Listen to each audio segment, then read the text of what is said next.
Welcome to the Crime for Sleep channel. Let me know where you're watching from and what time it is. And don't forget to like, comment, and subscribe. Story 1, the sound of rain tapping against the basement window was the first thing I noticed when I entered Detective Martinez's office that autumn afternoon. The rhythm was steady, almost metronome-like, as if someone was counting the seconds until a long-awaited revelation would surface. I'd been called in to consult on a case that had haunted the department for months, a simple missing persons report that had grown into something far more intricate than anyone could have imagined. I settled into the chair across from her desk, watching as she methodically spread out photographs across the worn wooden surface. Each image felt like a piece of a puzzle that refused to be solved. A suburban house, unremarkable at first glance, a basement wall, slightly bulging and discolored, and then a hand-drawn sketch of a door that shouldn't exist. Jeffrey Caldwell disappeared on June 3rd, Martinez began, her voice carrying the weight of someone who'd spent too many sleepless nights with these details. He bought the house on Oakmont 3 weeks before vanishing. The neighbors barely knew him, but they remembered his excitement about the renovation project. I picked up one of the photographs, a realtor's listing shot of the property. Neatly trimmed hedges, a white picket fence, the kind of house that would have multiple offers within hours of hitting the market. Nothing suggested the secrets it harbored within its walls. The investigation had started routinely. Caldwell's sister reported him missing when he failed to show up for their weekly dinner. His car was parked in the driveway, his wallet and phone on the kitchen counter, but Jeffrey himself had vanished without a trace. The local police searched the house, the yard, even the nearby woods, but it wasn't until a contractor came to finish Caldwell's renovation work that the mystery began to unfold. The contractor noticed something wrong with the basement wall, Martinez explained, sliding another photograph across the table. He said it felt hollow in places, as if there was empty space behind it. When he started to investigate, he found a second wall, a false one, that had been plastered over. I studied the image, noting the slight irregularity in the wall's surface. It would be easy to miss if you weren't looking for it. The contractor had carefully removed sections of the false wall, revealing an old wooden doorframe behind it, but this wasn't just any door. It led to a narrow corridor, barely wide enough for a person to walk through, Martinez continued, her voice dropping to almost a whisper. The corridor ended at a steel door, rusted but sturdy. And here's where it gets strange. She pulled out the sketch again. The door had a mail slot despite being underground. Above the slot was a series of names, each one etched carefully into the metal frame. There were 6 names in total, all clearly visible except for the last one, which appeared fresher than the others, as if it had been added recently. Jeffrey Caldwell, I read aloud. His name was the last one on the list. Martinez nodded slowly. We managed to trace the previous homeowners. 3 of them are still alive, but none remembers anything about a second basement door or a hidden corridor. The other 2, she paused, collecting her thoughts. The other 2 disappeared under similar circumstances. One in 1983, another in 1997. The pattern was there, subtle but undeniable. Every 10 to 15 years, a new name would appear on the door and the person would vanish. But why? And who was adding the names?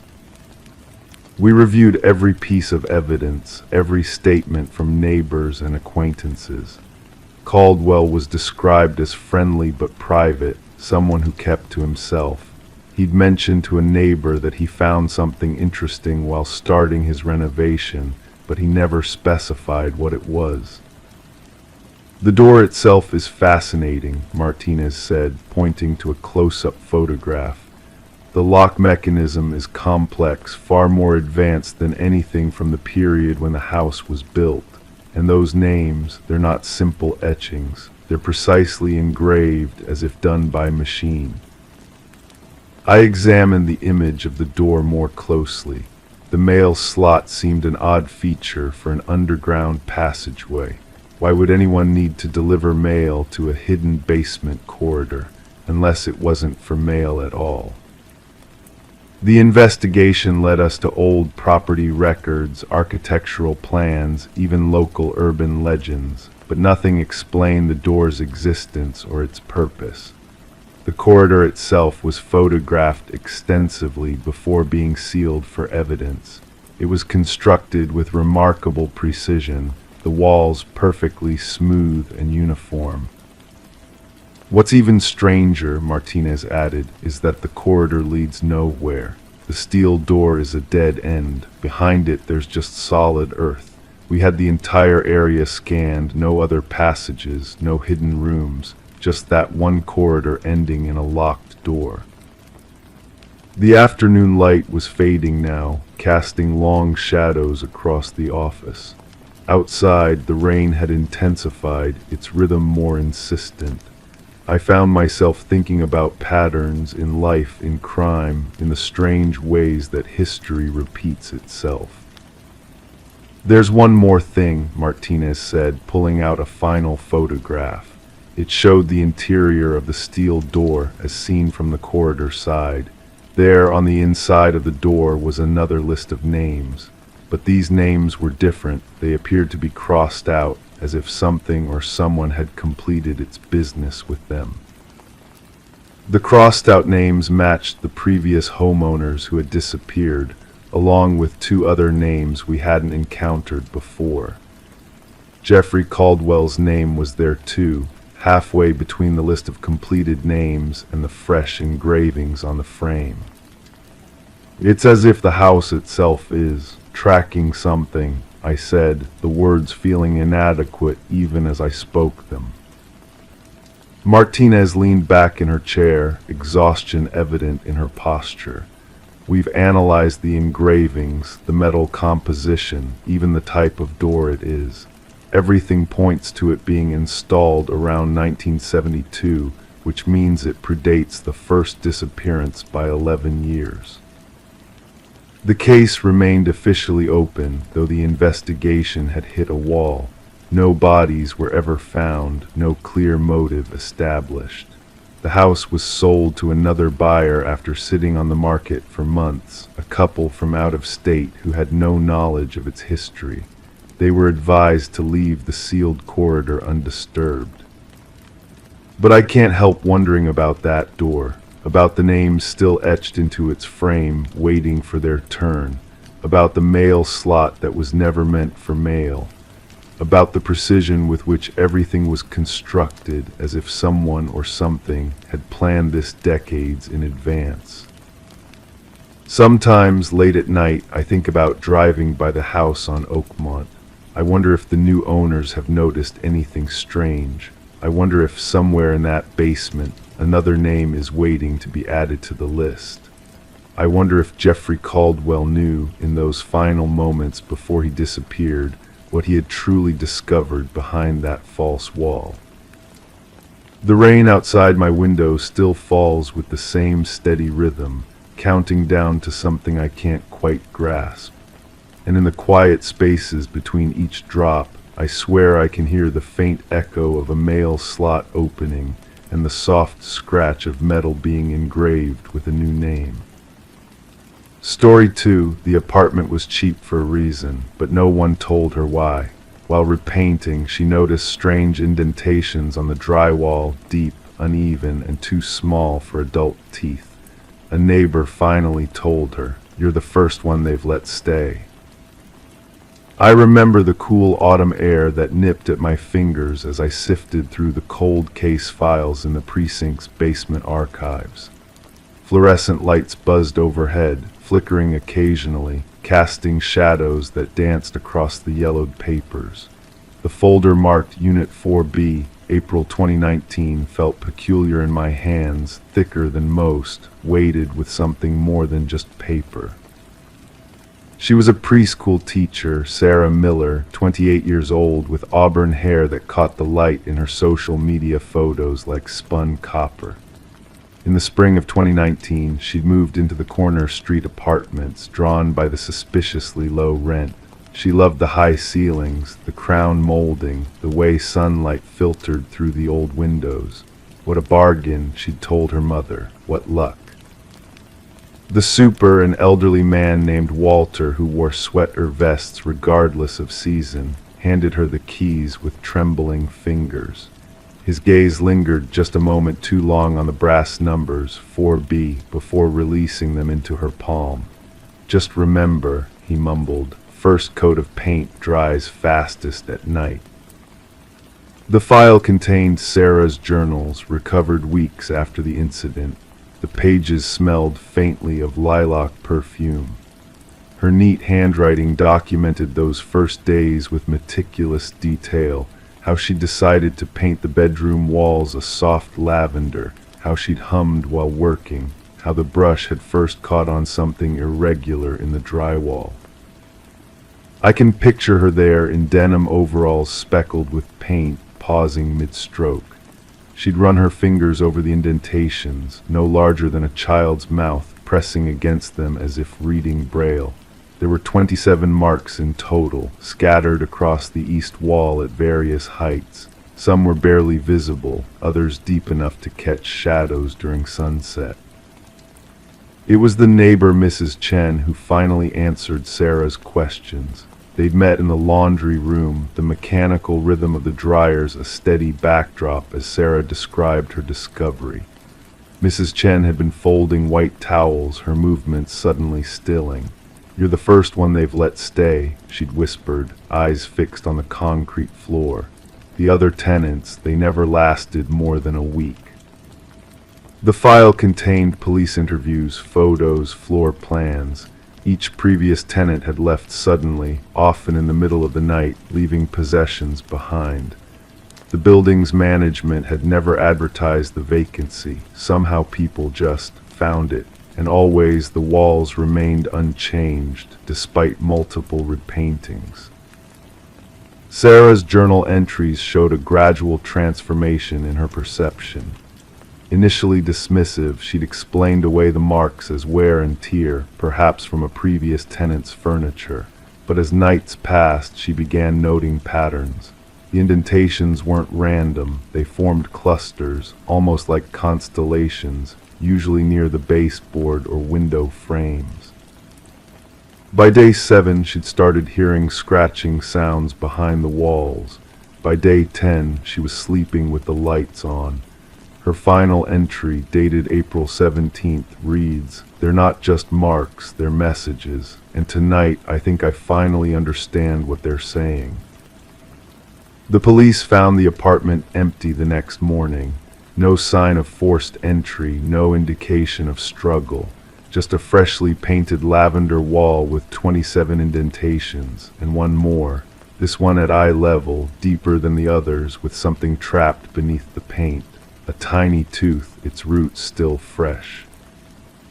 Sarah Miller remains listed as missing. The apartment sits vacant, though rent listings mysteriously appear online every few months. Walter still holds the keys, his hand still trembling as he waits for the next tenant brave or foolish enough to stay. I've closed many files in my career, but this one haunts me. Sometimes, late at night when the station is quiet, I wonder about those marks. Were they warnings, messages, or something far more sinister?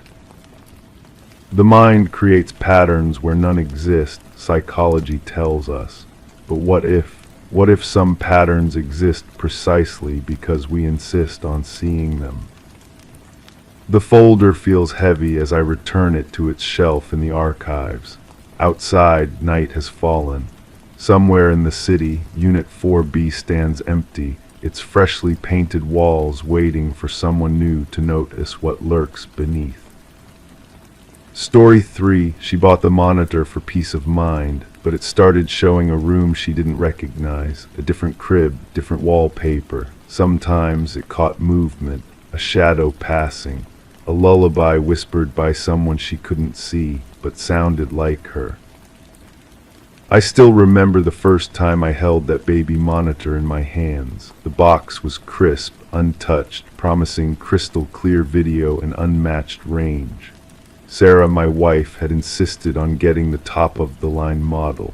For our little Emma, she'd said, her hand resting protectively on her swollen belly. We need to be able to see her from anywhere in the house. The nursery we'd spent months preparing was bathed in soft yellow light that evening. Winnie the Pooh wallpaper covered the walls, each character frozen in cheerful poses. The crib stood in the corner, a simple white wooden structure with Emma's name carved delicately into the headboard. Everything was perfect, down to the matching dresser and rocking chair where Sarah had already spent countless hours with her pregnancy books. We installed the monitor 3 days after bringing Emma home from the hospital. The setup was simple enough, just mount the camera, connect to Wi-Fi, and download the app. I tested it immediately, walking from room to room with my phone, watching the steady feed of our daughter sleeping peacefully in her crib. But it was on the 4th night that things changed. I'd always been a light sleeper ever since Emma was born. Every little noise woke me, the creak of the house settling, the distant hum of traffic. That night around 3 a.m., I thought I heard something different through the monitor. Not crying, but something else. A soft singing, barely audible above the white noise machine we'd placed in the nursery. Reaching for my phone, I opened the monitor app. The screen flickered to life and my heart stuttered. The image on my phone wasn't our nursery. The walls were painted blue instead of yellow, and where Winnie the Pooh should have been, there were elephants dancing across the wallpaper. The crib was different to dark wood instead of white, positioned on the opposite side of the room. I sat up in bed staring at the screen. The camera angle was identical to ours, as if someone had installed an exact replica in another house. But that wasn't possible. We bought the monitor brand new, with factory-sealed packaging. Then I saw movement. A shadow passed across the crib, too quick to make out clearly. The singing grew louder, a familiar lullaby I'd heard Sarah hum countless times during her pregnancy. But Sarah was asleep beside me, her breathing deep and steady. I switched to our video screen, the one physically connected to our monitor. There was Emma, safe in her yellow nursery, sleeping soundly. But on my phone, the blue room persisted. I watched for several minutes as something moved around that other nursery, picking up toys, straightening blankets, always just out of frame. That's when I heard it, a woman's voice, soft and comforting, singing the words clearly now. "Hush, little baby, don't say a word." It was Sarah's voice, not similar to it, but identical. The same inflections, the same slight rasp when she held certain notes too long. I shook Sarah awake, my hands trembling. She squinted at my phone, then at me, confusion etched across her face. "That's not our nursery," she whispered. "What's going on?" We spent the next hour testing the monitor, switching channels, reconnecting to Wi-Fi, but the blue room remained on the app. Sometimes it was empty. Sometimes we'd catch glimpses of movement, always at night, always when we were alone with our thoughts. The next morning I contacted the manufacturer. They blamed interference, suggested we change the frequency. We did, with no result. That night the blue room appeared again. This time I saw a hand reach into the crib, a woman's hand with the same wedding ring Sarah wore. We took the monitor back to the store, exchanged it for a different brand. For 2 nights everything was normal. Then on the 3rd night the blue room returned. Different monitor, same interference, the same singing voice, the same shadow that moved just like Sarah did when she checked on Emma. I started researching, diving deep into forums about electronic interference and paranormal activity. Most threads led nowhere: ghost stories, urban legends, tech support complaints, but one post caught my attention. A year-old thread from someone claiming their baby monitor had shown another nursery too. Blue walls, elephant wallpaper, a woman who sang lullabies at night. The original poster never followed up, never updated what happened. Their account had been inactive for months. One night, 3 weeks after the blue room first appeared, I heard Emma crying. Sarah was downstairs finishing dinner, so I headed to the nursery alone. As I walked down the hallway, I glanced at my phone out of habit. The monitor app was open. The blue room was dark this time, but something was different. There was a note taped to the crib, just visible in the dim light from the hallway. I squinted at the screen, trying to make out the words. "Stop watching, let her sleep." The next morning, we disconnected the monitor entirely. We went old school, a simple audio monitor without Wi-Fi, without apps. Simple but reliable. For a week, nothing happened. Sarah started smiling again, the tension lines around her eyes fading. But last night I heard it again. The lullaby, Sarah's voice, but not Sarah, coming from our daughter's room. I walked down the hallway past the disconnected monitor still sitting on the dresser. Emma was awake, sitting up in her crib, reaching toward something I couldn't see. The room smelled faintly of perfume, Sarah's perfume. "Mama," Emma said, clear as day, her first word. But Sarah was still downstairs. "We moved last month, a new house, new city. We left that monitor behind, never wanting to see it again. But sometimes, in the quiet moments before dawn, I still hear that lullaby. Sarah swears she does too. And Emma, now 2 years old, occasionally stops playing and stares at empty corners, waving at something only she can see." Last week, while unpacking the last of our boxes, I found something that made my blood run cold. An old photograph from Sarah's childhood. Her bedroom walls were painted blue with elephant wallpaper. The same room I'd seen through our baby monitor a year ago. Sarah doesn't remember much about her mother, who died when she was very young, but in that photo, there's a crib in the corner. Dark wood, positioned exactly where I'd seen it on that haunted monitor feed. I still don't understand what we saw that year, what connection existed between that room and our daughter. But sometimes, when I'm up late working and the house is silent, I check Emma's room more than I should. Because I know that somewhere in another place or time, there's a woman watching over a baby, singing the same lullabies Sarah knows by heart. And I wonder if that woman knows she's being watched too. Story 4, August 14th, 2020. That's when Lily Henderson's camera caught the first glimpse of him. The footage is still burned into my memory, not for what it shows, but for what it implies. 8 seconds of grainy night vision footage that changed everything. I remember the day she came into the precinct. It was late morning, and the light filtering through the dusty windows cast long shadows across the linoleum floor. Lily was a retired schoolteacher, small and precise in the way people of her generation often were. She held a USB drive in one trembling hand.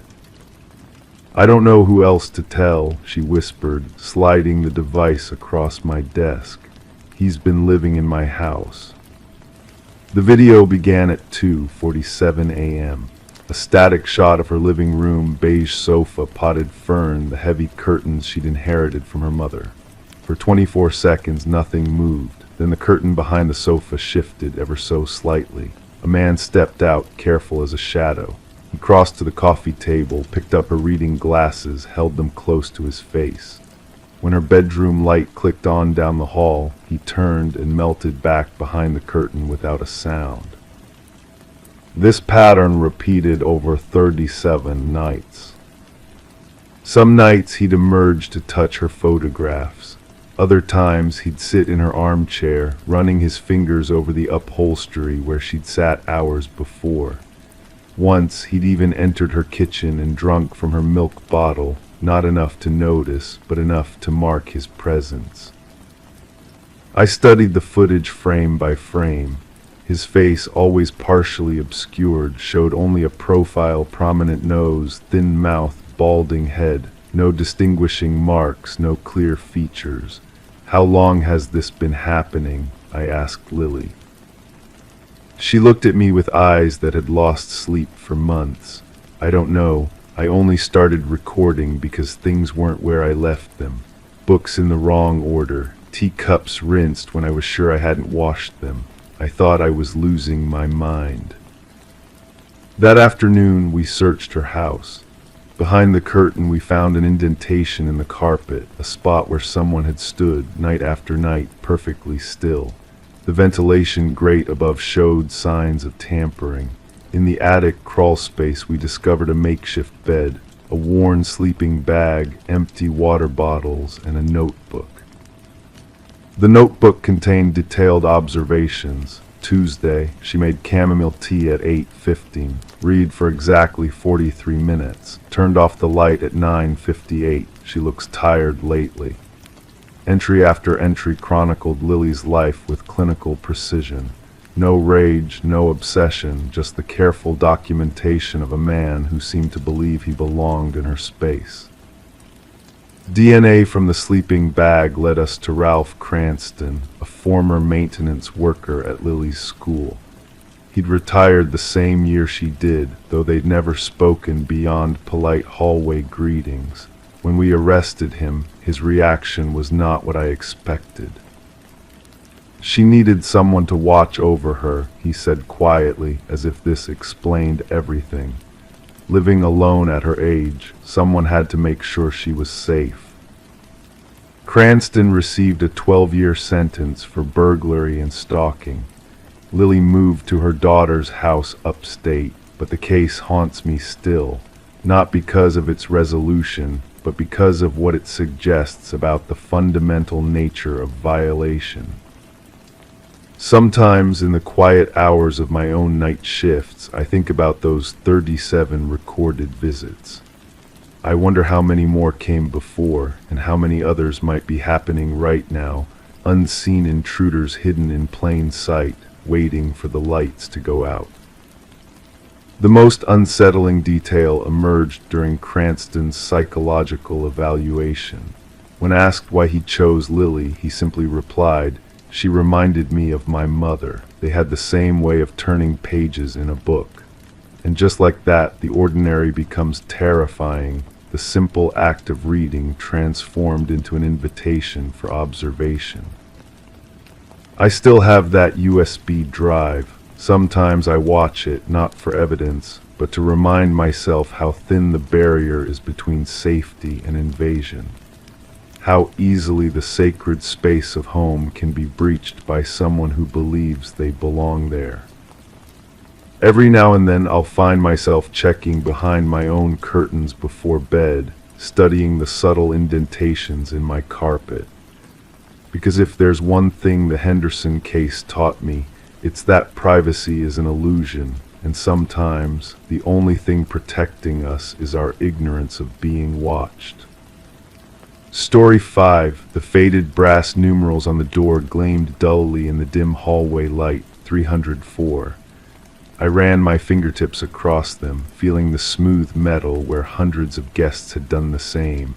It felt real, solid, permanent. But it wasn't. I should know I'm Detective James Winters, and this was supposed to be a routine missing person case. Instead, I found myself sitting in this quiet police station at 3 a.m., staring at a file that made less sense with each page I turned. My coffee had gone cold hours ago, but I didn't care. The missing girl's face stared up at me from her ID photo, Sarah Bennett, 28, last seen checking into the Windward Hotel. The hotel manager's words kept echoing in my mind. She was definitely in room 304. I remember because it's our best suite on the 3rd floor.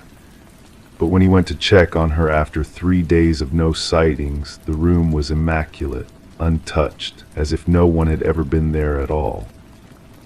What happened next defied explanation. Sarah's journal was found weeks later, wedged between the headboard and the wall of room 308. The pages were mostly intact, but what I read made my skin crawl. Her handwriting started neat and precise. By the end, it was barely legible. Day 1, the room is lovely, number 304. The manager mentioned it was just renovated. Everything smells like fresh paint and wood polish. Day 2, how strange. I came back from lunch today and my key card didn't work. When I went to the front desk, they said I'm in room 306. Must be a computer glitch. The room looks exactly the same, though. Day 3, it happened again. Now the door says 308, but inside nothing has changed. My clothes are still in the dresser, my toothbrush by the sink. Am I losing my mind? Day 4, the closet wasn't this big yesterday. I can barely see the back wall now. It stretches deeper than it should. The hangers scrape against something when I push them. The last entry was just a sentence. It wants me to go deeper.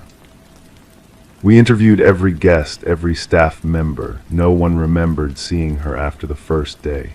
The hotel's digital key card logs showed her room had been 304 all along. But the maintenance man, old Tom Bradley, he remembered something different. He'd been called to fix a stuck drawer in that girl's room.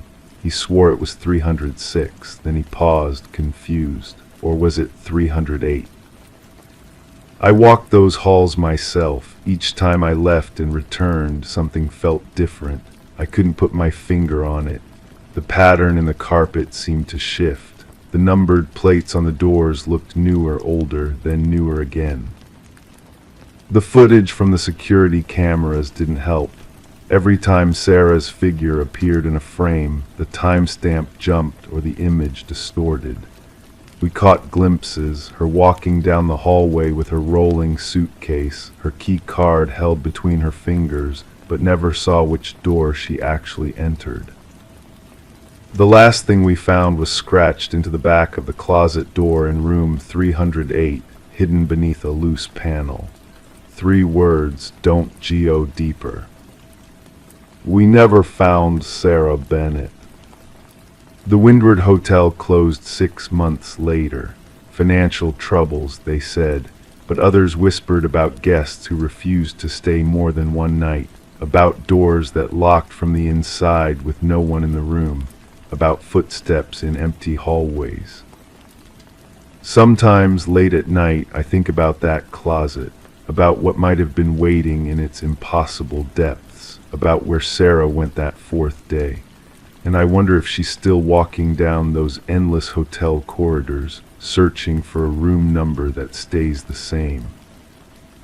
Even now, as I close this case file, I can hear the soft scrape of hangers against something in the dark.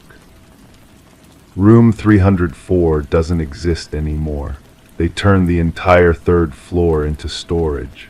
But sometimes, maintenance still gets calls about strange noises coming from where that room used to be. They don't investigate those anymore. Story 6, I still remember the way my hands trembled as I held that teddy bear for the first time. Its fur was matted in places, evidence of years of love and abandonment, but there was something comforting about its soft brown glass eyes. They had that glimmer of a toy that had seen countless bedtime stories and tears, countless moments of childhood wonder. I found it at Salvator's thrift store on Preston Avenue, nestled between an old brass lamp and a cracked picture frame. The price tag read $3.50. My name is Detective Sarah Brandt, and what started as an ordinary Saturday afternoon turned into an investigation that would consume my life for months. The store was quiet, just the gentle hum of fluorescent lights and the occasional creak of wooden floorboards as Mrs. Salvator restocked shelves. The late afternoon sun filtered through the dusty windows, casting long shadows across the cramped aisles. I was there looking for a birthday gift for my niece when the teddy bear caught my eye. Its golden brown fur seemed to call to me, and before I knew it, I was reaching for it. As I picked it up, something about the weight felt off, too heavy. I remember running my fingers along the worn seams, feeling something hard beneath the fabric of its chest. That's when I squeezed it. Snarl. The voice was tinny, mechanical, but unmistakable. My name. How could a decades-old toy say my name? I squeezed again, my heart beginning to race. 1407 Mulberry Street. My address. I felt the color drain from my face. I glanced around the empty aisle, but no one was watching. My hands had begun to shake. You left me here, but I never left you. The voice faded with a slight crackle, and the store fell back into silence. I stood there for what felt like an eternity, the teddy bear suddenly feeling too heavy in my hands. My knuckles were white where I gripped it, my breathing shallow. Something deep inside told me this wasn't a coincidence. As a detective, I'd learned to trust that feeling. I approached Mrs. Salvator at the counter, trying to keep my voice steady as I asked about the bear. She barely glanced up from her crossword puzzle. Found that one-in-a-box donation last week, she said, marking down the price. Came in with a bunch of other toys, nothing special about it. But there was something special about it, something terrifyingly special. Back at the precinct, I sat at my desk, the bear staring up at me with those glass eyes. The late-night shift had begun, and the office was mostly empty save for Officer Daniels at his desk across the room. The hum of computers and occasional radio chatter created a soothing backdrop as I worked. I carefully opened the back seam using a pair of evidence gloves. Inside, I found what I was looking for, a modified voice chip and a small digital recorder. These weren't the standard parts of a 1980s teddy bear. Someone had placed these here, someone who knew me. The voice chip had been carefully recorded with 3 specific phrases. Not random, not coincidental, personal. I played it again, letting each word sink in. The quality suggested recent recording, not old audio from when the bear was manufactured.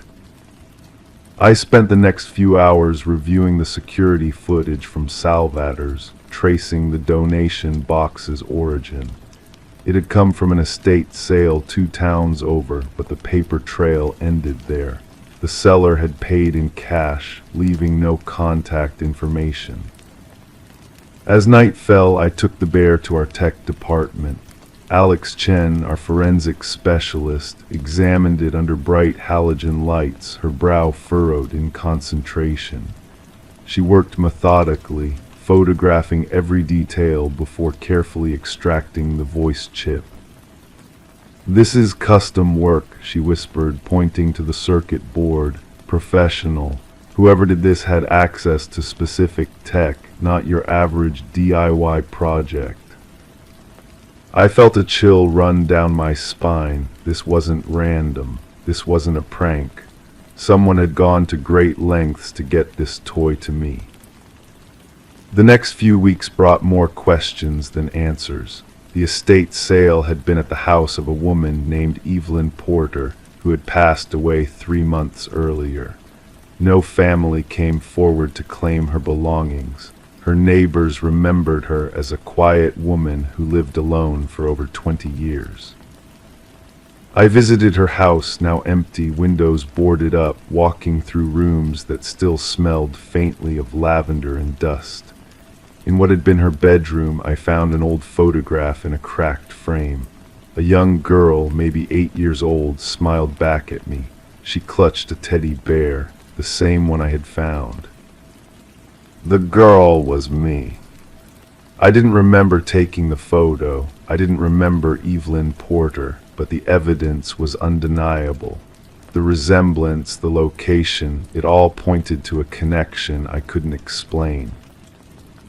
My hands shook as I turned the frame over. Written in faded ink on the back, Sarah and Mr. Cuddles, summer 1987. Memory is a fragile thing. As I dug deeper into my own past, fragments began to surface. Repressed memories of days spent with a kind neighbor who watched me while my parents worked, Mrs. Porter, the woman who lived across the street until she moved away suddenly when I was 8.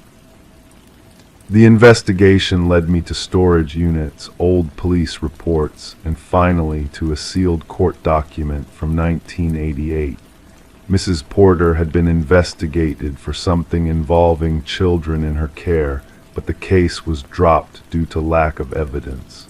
My parents had moved us away shortly after. The voice came back to me then, clear as day. You left me here, but I never left you. I understood now. Mrs. Porter had never forgotten. She had kept this toy all these years, and someone, perhaps a relative, perhaps someone else, had modified it after her death. They wanted me to remember. They wanted me to know. But what really happened in the summer of 1987? Why had my mind locked away these memories so thoroughly? And who had made sure the teddy bear found its way back to me? As I sit here writing this report, the bear rests in an evidence locker, its story incomplete. The lab found traces of DNA on the voice chip, not Mrs. Porter's, but someone else's. Someone still out there. Sometimes at night, when the office is quiet and I'm alone with my thoughts, I can still hear that mechanical voice. And sometimes I wonder if there's something else I've forgotten, something else waiting to be found. The stuffed animal with someone else's voice sits in darkness, waiting for its story to be complete. And I can't shake the feeling that it's still watching me with those glass eyes, holding secrets that even I don't know yet. Story 7, she wanted to plant tomatoes. Instead, her spade hit plastic. Inside the bag were dozens of Polaroids, photos of families, couples, children, all smiling, all posed in the same backyard, the same one she just moved into. And in the last photo, someone had circled the swing set, written beneath it, "Start digging here." I still remember the sound of that plastic rustling under her spade, a soft, artificial sound that didn't belong in rich earth.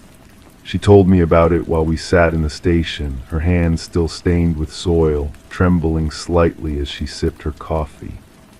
I'd been a detective for 22 years, but something about her voice, about the way she described finding those photos, made the hair on the back of my neck stand up. Alice Martin had bought the house on Rosewood Lane 3 weeks earlier. It was a quiet street, lined with sycamores that cast dappled shadows on the sidewalks. The kind of place where neighbors waved from their porches and kids left their bikes out overnight. The house itself was nothing special, a faded blue Victorian with peeling paint and a garden that had gone to seed. But Alice had seen potential. I was planning my first real garden, she told me, her eyes distant. 3 raised beds, heirloom tomatoes, basil, all the herbs I could never grow in my apartment. I started digging right after breakfast. The spade had struck something on the second thrust, plastic, buried about 6 inches deep. She thought it was just trash at first, construction debris, or maybe something left behind by the previous owners. But when she cleared away the dirt, she found a thick plastic bag sealed tight. Inside, the stack of Polaroids. We spread them out on the table in interrogation room 3. The fluorescent light hummed softly above us, casting shadows across the glossy surfaces. There were 47 photographs. Each one showed a different group of people, all smiling, all posed in what was unmistakably Alice's backyard. The swing set was there in every photo, though it looked different over time. In the earliest pictures, it was brand new, bright red paint, white plastic seats. In the later ones it had rusted, the seats replaced with wooden planks. "Look at the dates," I said, arranging them chronologically. The first was marked 1984, the last 2022. 38 years of photos, Alice whispered, all taken in my yard. But it was the last photo that changed everything. Instead of happy faces, it showed only the empty swing set. Someone had drawn a red circle around it in marker, and beneath it, in careful, deliberate handwriting, "Start digging here." The investigation began slowly. We traced the previous owners of the house going back to the 1980s. The property had changed hands 5 times, but none of the families seemed connected. Each had their own story of why they sold, retirement, job transfer, divorce. Nothing unusual, nothing that raised red flags. I visited some of the people from the photographs. Mary Colbert, who posed with her husband and 2 children in 1986, now lived in a retirement community across town. When I showed her the photo, she smiled at first, then frowned. "I don't remember anyone taking this," she said, her finger tracing the outline of her younger self. "We were just in the backyard having a barbecue. The house next door was vacant at the time." The pattern repeated with others. The Hendersons from 1992, the Santos family from 1998. None remembered posing for the photos. Each thought it was just a normal day in their backyard. Each mentioned that the house next door was empty during their time there. We excavated beneath the swing set the next morning. The team worked carefully, removing soil layer by layer. I watched from the sidelines, the morning dew soaking through my shoes. Alice stood beside me, wrapped in a blanket despite the warm spring day. At 3 feet down they found the first box, wooden about the size of a shoebox wrapped in plastic. Inside were more Polaroids, but these were different. No smiling families. Instead, they showed the backyards of other houses on Rosewood Lane, and in each, a single person was circled in red.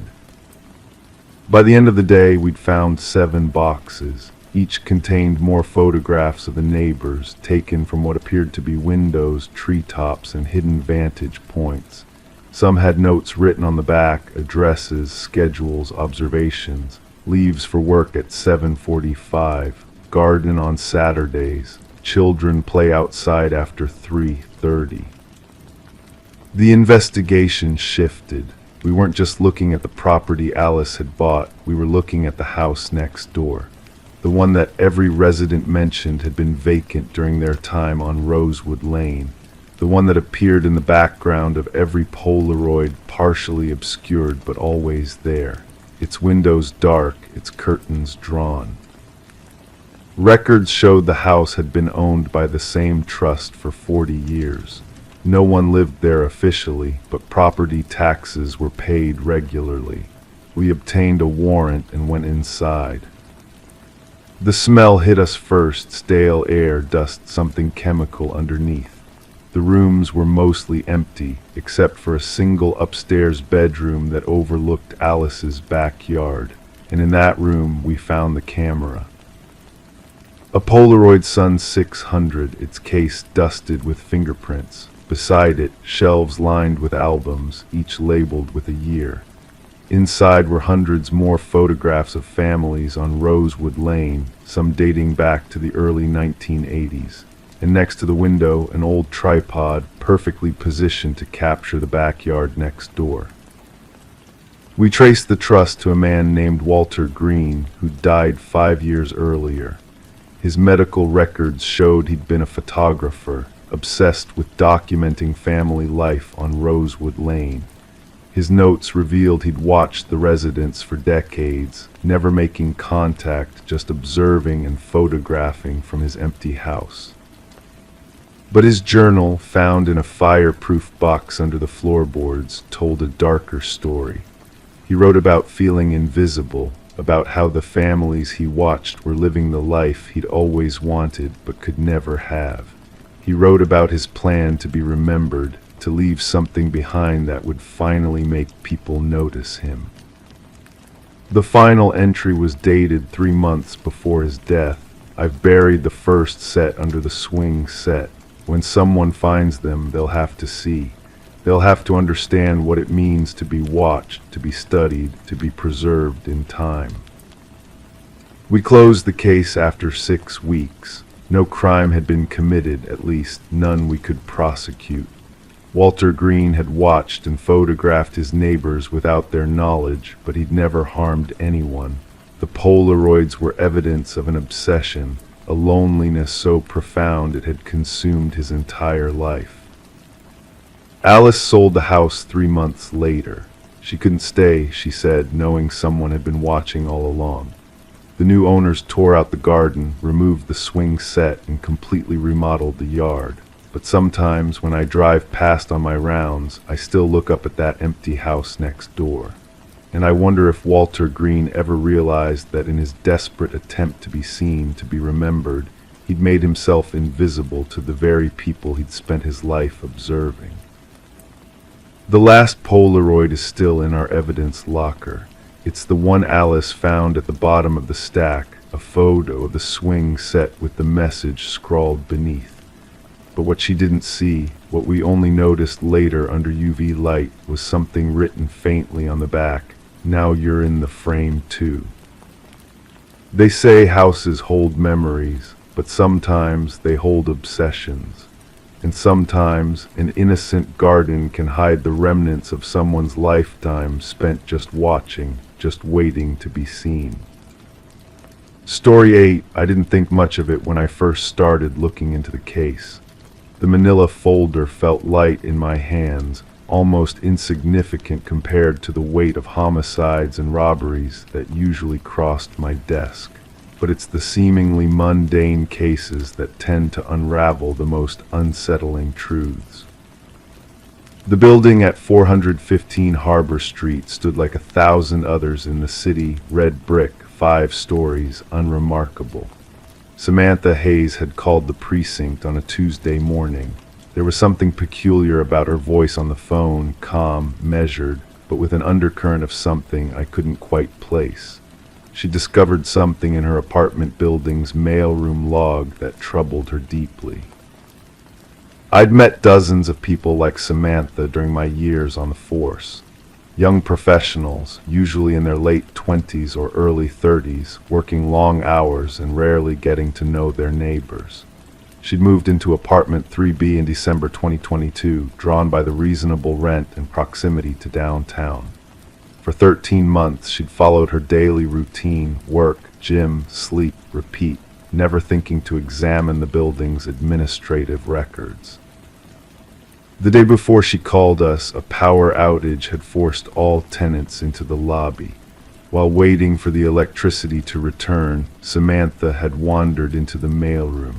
Out of boredom, she'd flipped through the thick logbook where the building manager recorded incoming packages and outgoing mail.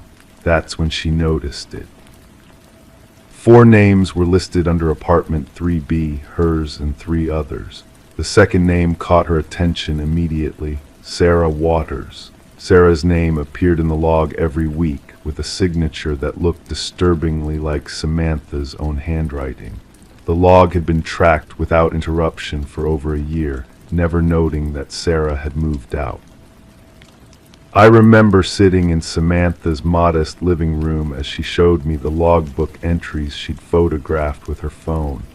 Her fingers trembled slightly as she scrolled through the images.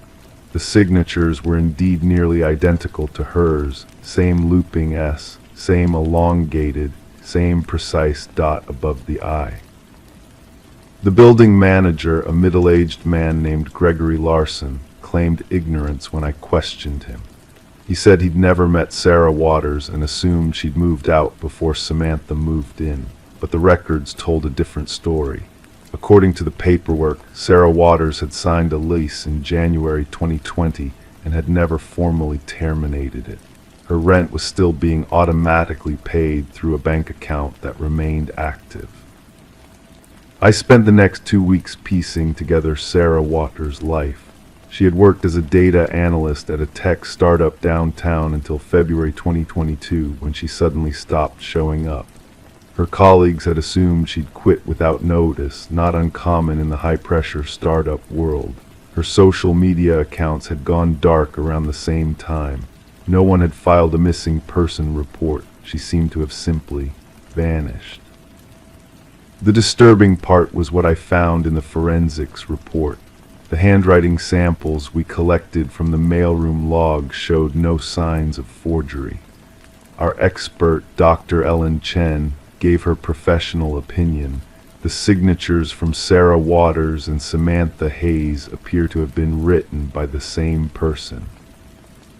When I confronted Samantha with this information, her reaction was not what I expected. There was no anger, no defensiveness, just a profound weariness that seemed to age her before my eyes. She stood up, walked to her bookshelf, and retrieved a leather-bound journal. "I had to write it down," she said softly. "I couldn't keep it in my head anymore." The journal contained a carefully documented account of Sarah Waters' final months in apartment 3B. Samantha had written it all. Sarah's growing paranoia about the building, her belief that someone was entering her apartment when she wasn't home, the mysterious packages she received but never ordered. And then on February 14, 2022, the entry that changed everything. Sarah Waters doesn't exist anymore, but someone has to keep paying the rent. Someone has to maintain the fiction, because if she truly disappears, they'll come looking, and they'll want to know what's buried in the walls of 3B. The case led us to an extensive investigation of the Harbor Street building. Behind the ordinary-looking red brick facade, we discovered a network of hidden passages and surveillance equipment. The building owner, a reclusive developer named Marcus Holloway, had been running an extensive identity theft operation from the property for years. Sarah Waters was just one of many whose identities had been systematically harvested and replicated.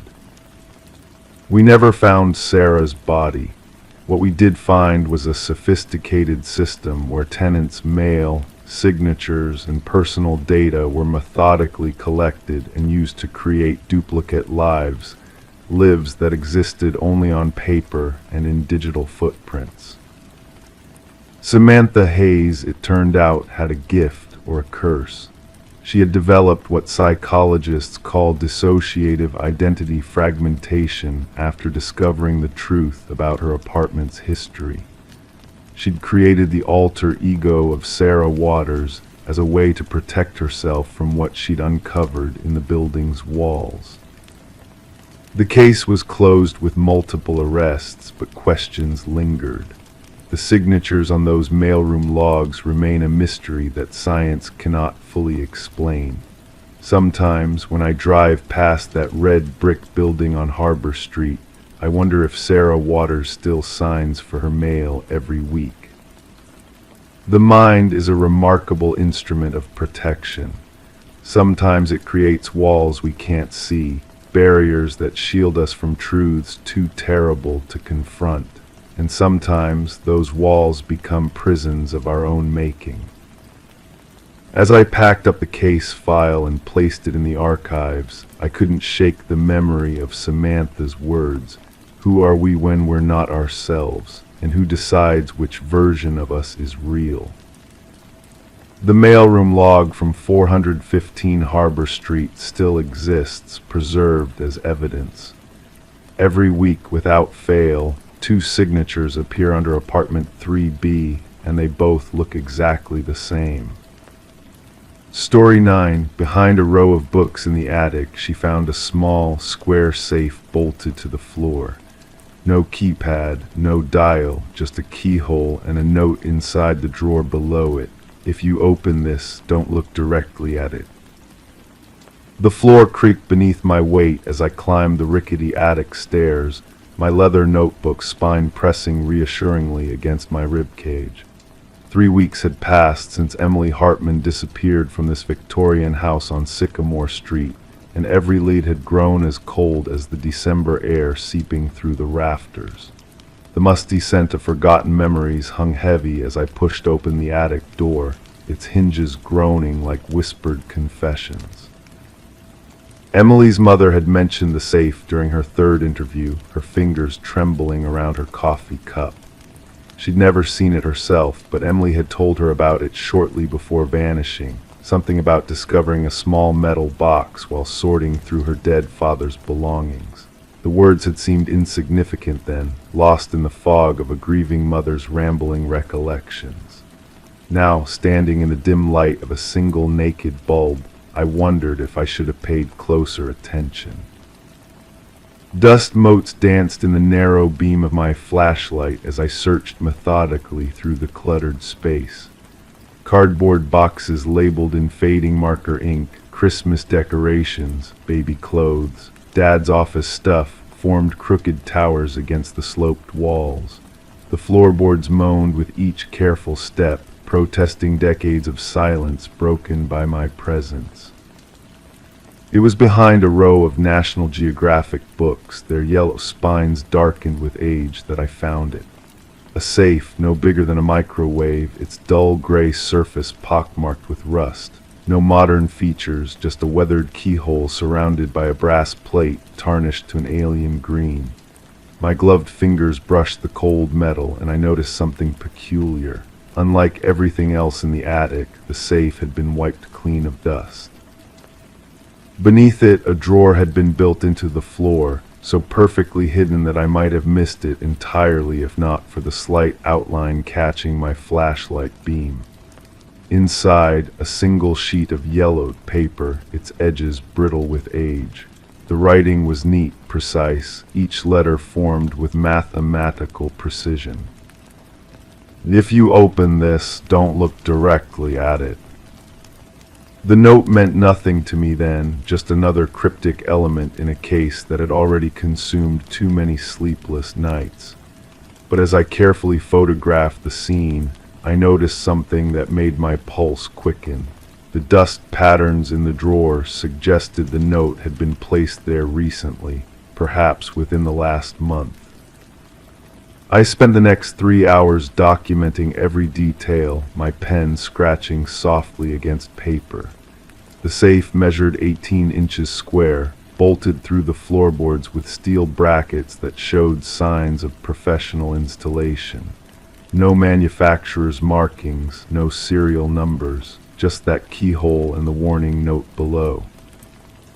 Back at the station, I dove into property records, construction permits, anything that might explain the safe's presence. Emily's father had purchased the house in 1987, inherited from a distant aunt who lived there alone for 40 years.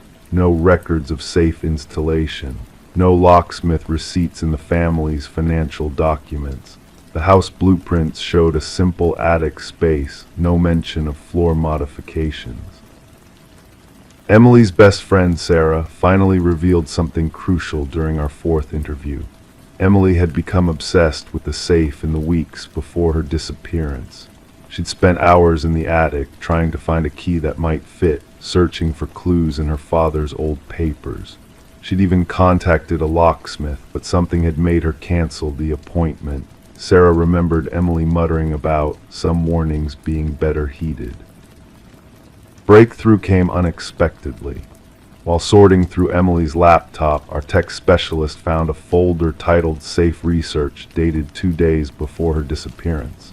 It contained dozens of images, old newspaper clippings, blurry photographs, handwritten notes. One article from 1952 described a series of unexplained disappearances in the area. Another showed a police sketch of a man seen around the properties before the disappearances, properties later found to contain hidden safes. The most chilling discovery was an email draft, unsent, addressed to no one. I think Dad knew the way he avoided the attic, the way he'd changed the subject whenever anyone mentioned the old house. The safe doesn't belong to us. It's older than the house, older than the neighborhood. There's something inside that wants to be found but shouldn't be seen. If I disappear, don't open it. Just seal the attic and sell the house. We brought in experts, locksmiths, safe technicians, even a metallurgist to examine the composition of the metal. The safe defied every attempt to analyze it without opening it. X-rays produced blank images.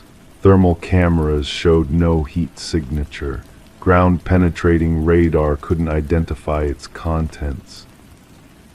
2 months after I first found the safe, we located the locksmith Emily had contacted. He'd made notes about their phone conversation but remembered it vividly because it had disturbed him. Emily had described the safe and the warning note, asking if he knew anything about safes designed not to be looked at directly. He'd thought she was playing a prank and told her he'd never heard of such a thing. The case went cold 6 months after Emily's disappearance. The house remained empty, the safe untouched, but I couldn't let it go. I found myself thinking about that warning note at odd hours, wondering what could be inside something that shouldn't be seen. Last week, while reviewing old case files, I discovered something that made my blood run cold. The distinctive handwriting on the warning note matched samples from Emily's father's journal, entries dated 20 years before the safe was found. He'd known it was there all along. The final entry, written the day before he died in a car accident, simply read, "Emily must never find it. Some doors, once opened, cannot be closed." The safe remains locked to this day, its contents unknown. Emily Hartman is still missing. And sometimes, late at night when I'm reviewing the case files, I wonder if the warning wasn't meant to protect what was inside the safe, but to protect us from it. The house on Sycamore Street has new owners now. I hear they're renovating the attic, converting it into a children's playroom. I've never told them about the safe. Maybe some secrets are better left buried beneath rows of dusty books, waiting in the dark, content to remain invisible. Story 10, hidden in the attic, beneath a worn blanket, they discovered a porcelain doll with wide, unblinking blue eyes.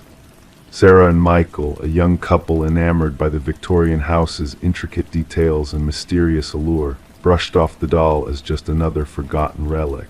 But that night a subtle unease settled in as they drifted to sleep. The air grew heavy, the silence stretched thin. By morning the doll had vanished from the attic, only to reappear at the foot of their bed.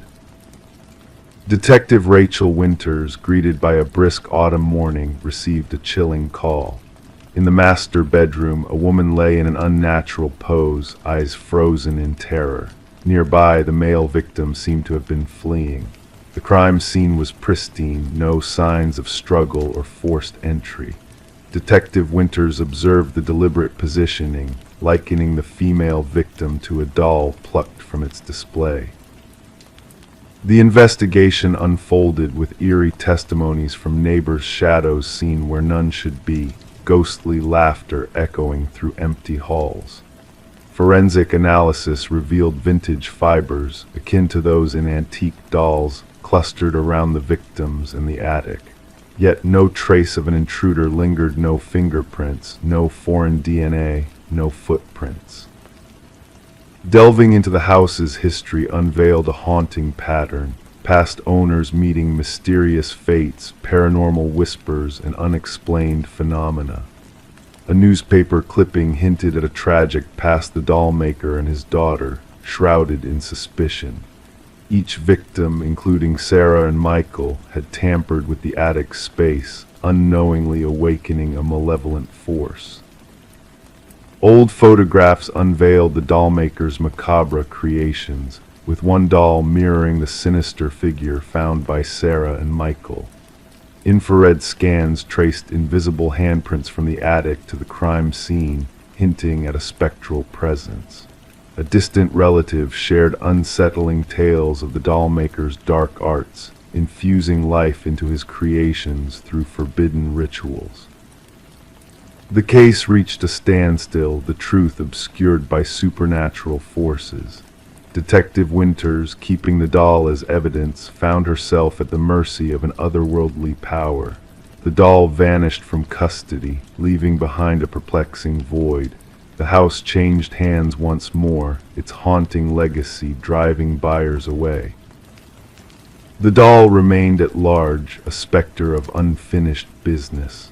Sarah and Michael's deaths joined the roster of unsolved mysteries, casting a shadow over Detective Winter's retirement. As whispers of the cursed doll lingered, a quiet vigil remained over the attic, a silent witness to the doll-maker's legacy, waiting to stir on nights when the wind whispered of forgotten secrets. Story 11, the aged envelope with its yellowed edges and fresh stamp, arrived just days ago. The detective handled it with care, unveiling a single sheet of paper bearing a message typed in a hurried, uneven font. "I am sorry for what I did." The paper exuded a faint dampness, carrying a lingering scent of iron. A reddish smear along its bottom edge caught the detective's eye, not ink, but something more sinister. Detective Sarah Morgan, with her gloved hands, placed the letter into an evidence bag, her movements precise and well-practiced. The forensics team confirmed her suspicions. The red stain was indeed human blood, matching DNA from an unsolved homicide that had haunted the department for years. The victim, a young journalist named Rebecca Warren, had been brutally murdered in her apartment, her story left unfinished. Her laptop missing, her notes scattered, all pointing to a crime linked to her investigative work. Despite tireless efforts, the case had gone cold, leaving a void in the hearts of those who sought justice for Rebecca. And now this mysterious letter had surfaced, addressed simply to the Homicide Division. Paper and envelope yielded few clues, with only faint smudges hinting at the sender's cautious approach. The postmark, however, offered a glimmer of hope, a thread to pull in the tangled web of this unsolved mystery. Detective Morgan gathered her team, surrounded by walls adorned with the haunting images of crime scenes, timelines, and profiles of suspects who had evaded capture. Placing the letter at the heart of their investigation board, she declared, "This changes everything. Our killer shows remorse." Detective James Chen, her steadfast partner, raised a counterpoint, suggesting the blood could be a theatrical ploy, a taunt to mislead the investigation. As the team delved deeper, tracing the unique typewriter impression to a bygone model, they embarked on a quest through antique shops and collectors' dens, seeking a relic that could hold the key to unlocking the truth. Revisiting Rebecca's life unraveled a tapestry of dedication and courage. Her pursuit of truth had led her into the shadows of corruption, uncovering secrets that some would kill to protect. Interviews with her editor and loved ones unveiled a portrait of a fearless journalist, unyielding in her quest for justice. The arrival of a second letter, bearing the same typewritten message in crimson ink, intensified the investigation. The sender's words revealed a chilling truth. Rebecca's knowledge had posed a threat to those in power, unveiling a web of deceit and betrayal. The trail led to the mansion of a wealthy family entangled in a legacy of greed and manipulation. Through meticulous analysis, the forensics team uncovered a connection between the letters and the family's youngest daughter, Eleanor. Her stationery used for the correspondence linked back to her brother Richard, a man shrouded in secrets and lies. As the pieces fell into place, a dark narrative emerged, exposing a web of deceit orchestrated by those closest to the victim. Richard's arrest as he attempted to flee the impending truth marked a turning point in the case. Bank records unveiled a sinister exchange of funds between him and another key player, Michael Barnes. The truth unraveled with each revelation, leading to a confession that shattered the facade of innocence. In the quiet of the courtroom, as justice prevailed and the guilty faced their reckoning, Detective Morgan approached Rebecca's grieving parents. Though words could never heal the wounds left by loss, the closure brought by the conviction offered a sliver of solace. The blood-stained letters, now stored as evidence, stood as a testament to the unraveling of even the most meticulously planned crimes. They whispered a reminder that guilt, whether genuine or feigned, can be a weight too heavy for even the most cunning of criminals to bear. The case of Rebecca Warren transcended its tragic origins to become a lesson in the shadows of the human soul, where secrets lie waiting to be exposed by the light of justice. Story 12. The new homeowners were intrigued by the old intercom system that crackled late at night, a relic of the past wired but forgotten. One evening the husband pressed the button out of curiosity, and a mysterious whisper crackled through the speaker, asking, "Why did you come back?" Startled, he turned to his wife, who denied ever saying those words. The Victorian manor, surrounded by ancient oak trees, appeared serene with its blend of old charm and modern renovations. Daniel and Meredith Parker had bought the property at a surprisingly good price, despite the real estate agent's unease during the walkthrough. The vintage intercom system, linking all rooms, appealed to the couple's love for history. Detective Sarah Reeves arrived at the manor in her unmarked car, the gravel crunching beneath her tires. The call reported a possible break-in, but the dispatcher's tone hinted at a deeper mystery.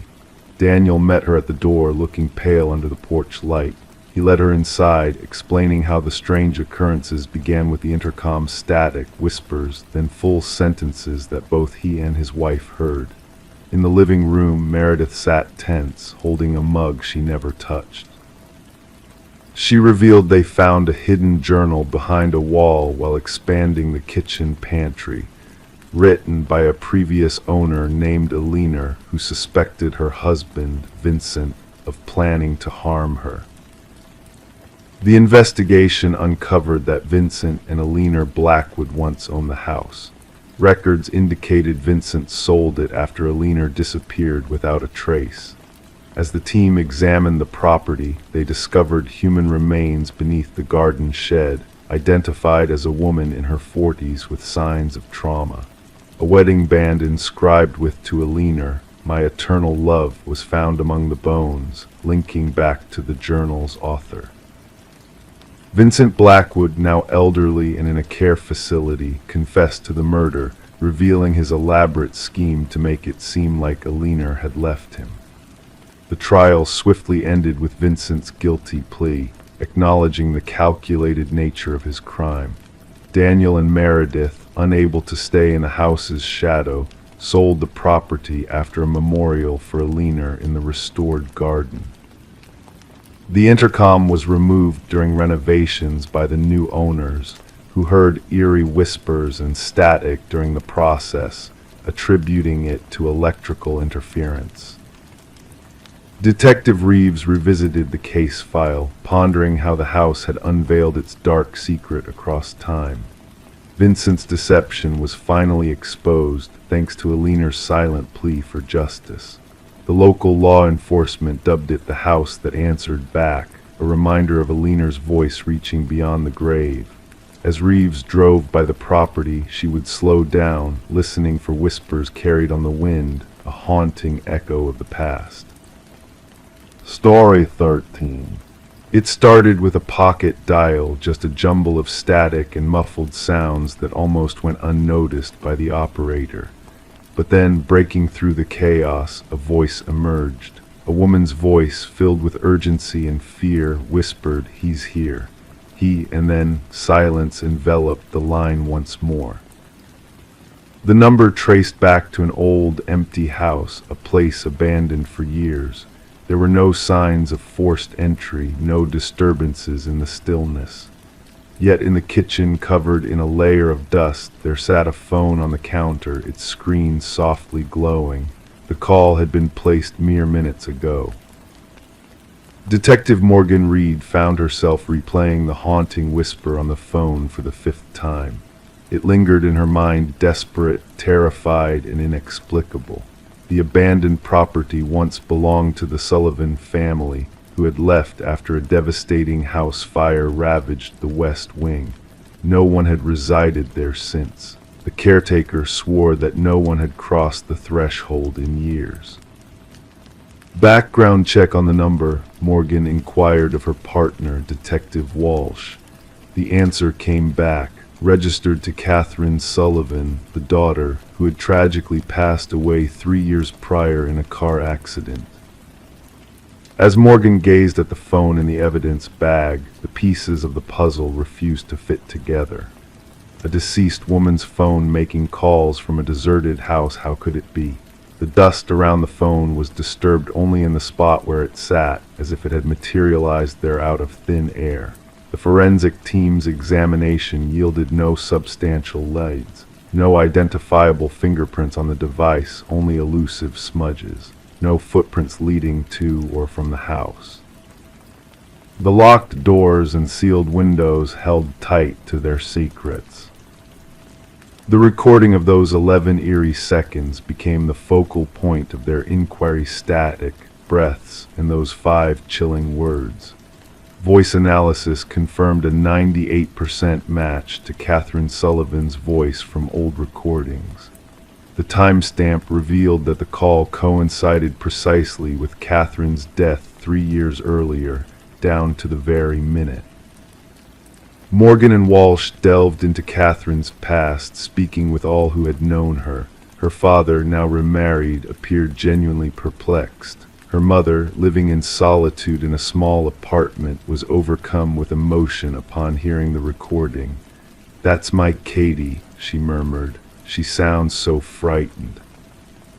Catherine's former boyfriend, Mark Jennings, had a verified alibi for the night of the call, working a night shift at the hospital, corroborated by witnesses and security footage. Moreover, the house had sat empty. The call should not have been possible, yet it had happened.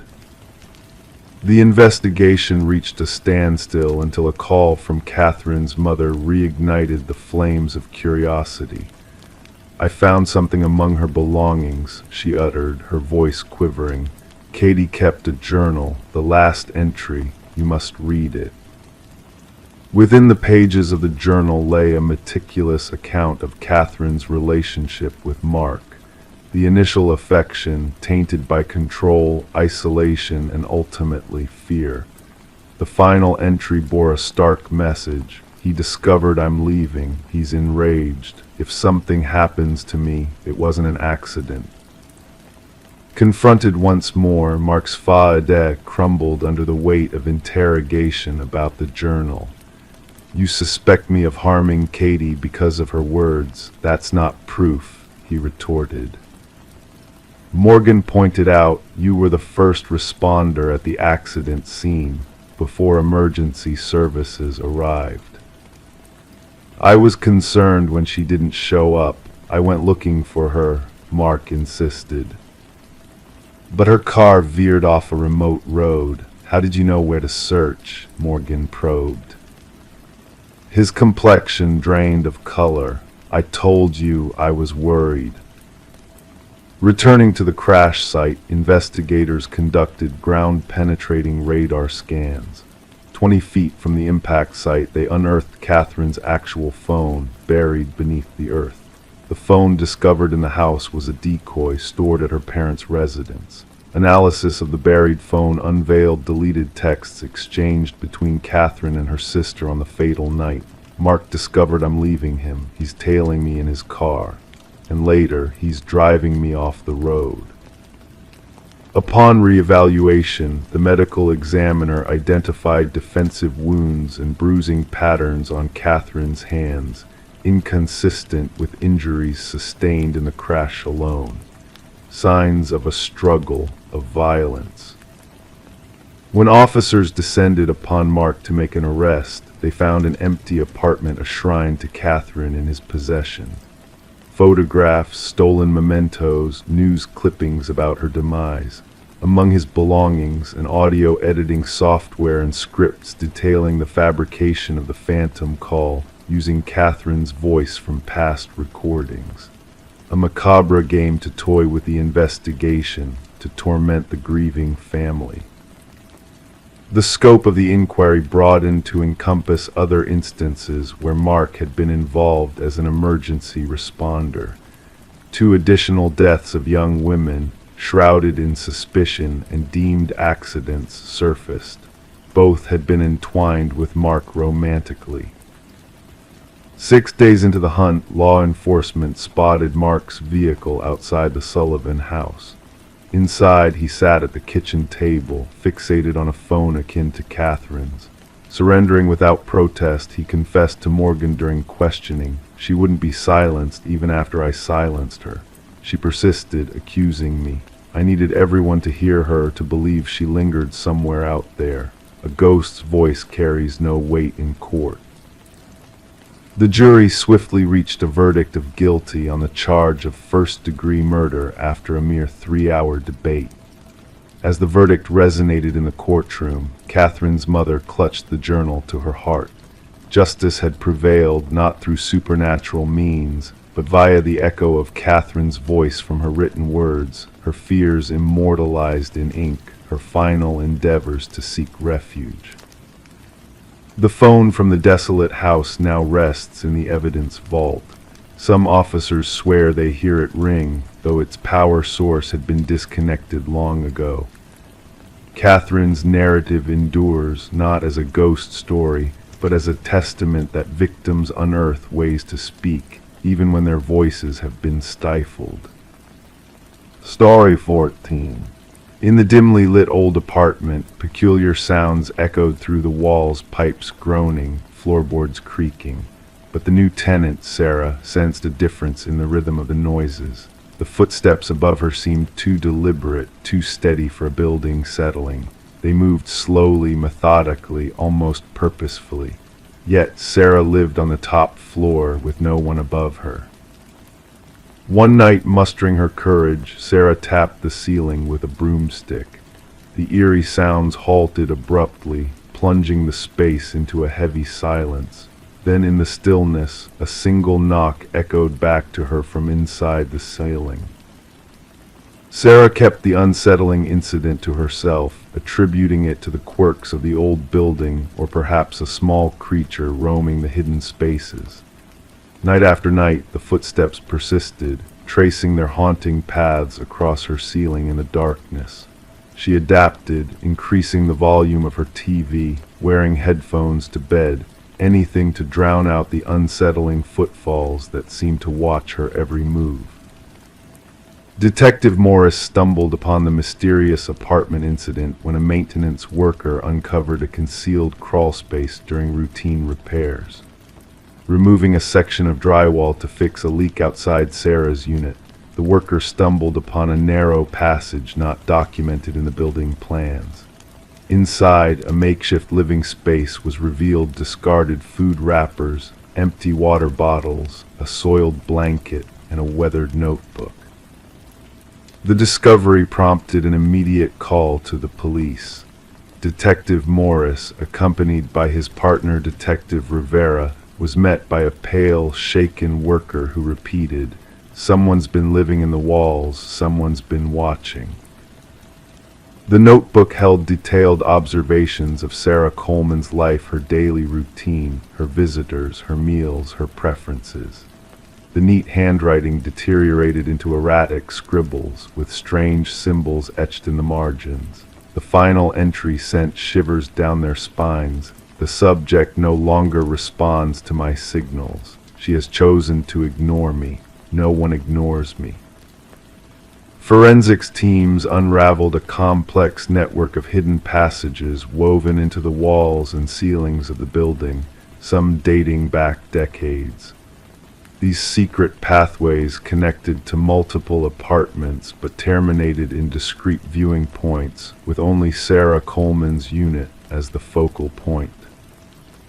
Interviews with current residents yielded no unusual experiences, but former tenants unveiled a different tale. 3 previous occupants of Sarah's apartment confessed to feeling watched or hearing unexplained disturbances, leading one to move out after a mere fortnight. Fearful of sounding paranoid, none had reported their encounters. The case took a chilling turn when forensics unearthed microscopic blood traces in one of the crawl spaces. DNA testing linked the samples to Martin Weaver, a former resident who had vanished without a trace 4 years prior. His abrupt disappearance had stumped authorities, despite a missing persons report filed by his family. Revisiting Martin's case, Detective Morris learned of the noises Martin had complained about above his apartment. Confronting the tenant, Edward, who dwelled upstairs, Martin had vanished soon after. Edward, a recluse who moved out hastily, left no forwarding details. A pattern emerged as investigators delved into Edward's past, a history of residing in top-floor units, limited social interactions, and sudden departures across 6 different apartment buildings over 2 decades. Witnesses remembered him as intense, fixated on maintaining silence in his surroundings. A breakthrough unfolded as the team uncovered Edward's remote cabin, adorned with photos and notes of former residents from various buildings. Maps detailing ventilation systems, journals chronicling observations, and a corkboard displaying missing persons reports painted a sinister picture. Beneath the board, investigators unearthed multiple shallow graves, each holding human remains. As the investigators worked to identify the victims, Detective Morris returned to Sarah's building, where residents still reported sporadic disturbances. During security system installations, a notebook surfaced in a hidden alcove, hinting at a new hideout. The chilling message inscribed within warned of an impending encounter that very night. Rushing to Sarah's aid, officers found her apartment deserted, with only a cryptic message on the fogged bathroom mirror guiding them to look up. A removed ceiling panel above the shower revealed an empty space, hinting at a narrow escape by the elusive Edward Mercer, a former construction worker skilled in creating hidden passages within buildings. Thermal scans detected no signs of ongoing habitation within the walls, leaving Sarah Coleman's fate shrouded in uncertainty. Her disappearance mirrored similar vanishing acts across state lines, prompting authorities to caution property managers about covert modifications and concealed spaces. The haunting thought that lingered with Detective Morris wasn't the buried remains or the meticulous notes, it was the memory of Sarah, alone in her apartment, hearing those footfalls from an invisible neighbor above. The footsteps that ceased when she tapped back. Sometimes, in the stillness of his own home, Detective Morris would find himself gazing up at his ceiling, listening intently, pondering who else might be listening from the shadows. And the manhunt for Edward Mercer continued, a phantom lurking in the hidden corners of society, leaving a trail of unanswered questions and chilling mysteries in his wake. Story 15. In the stillness of the night, a faint flicker danced across the baby monitor screen, like a secret trying to break free. The mother, half awake in her dimly lit room, brushed it off as mere interference from the outside world intruding into their sanctuary. But then the crackling static grew louder, and a voice, soft as a breeze, whispered, "SHHH, go back to sleep." A chill ran down her spine as if a ghost had brushed past. Her heart raced as she hurried to her son's room, the air heavy with a sense of unease. But when she reached the nursery, a scene of silent chaos greeted her. Her precious Samuel's crib stood empty, untouched by tiny hands. The room was as she had left it, the window shut tight against the night, the door securely locked. The only anomaly was the stuffed rabbit lying on the floor, its button eyes glinting in the pale moonlight, seeming to hold a secret within their glassy depths. Rebecca's screams pierced the night, a primal cry of a mother's anguish echoing through the darkness. The neighbors, stirred from their slumber, dialed emergency services, their concern palpable in the hushed tones of their voices.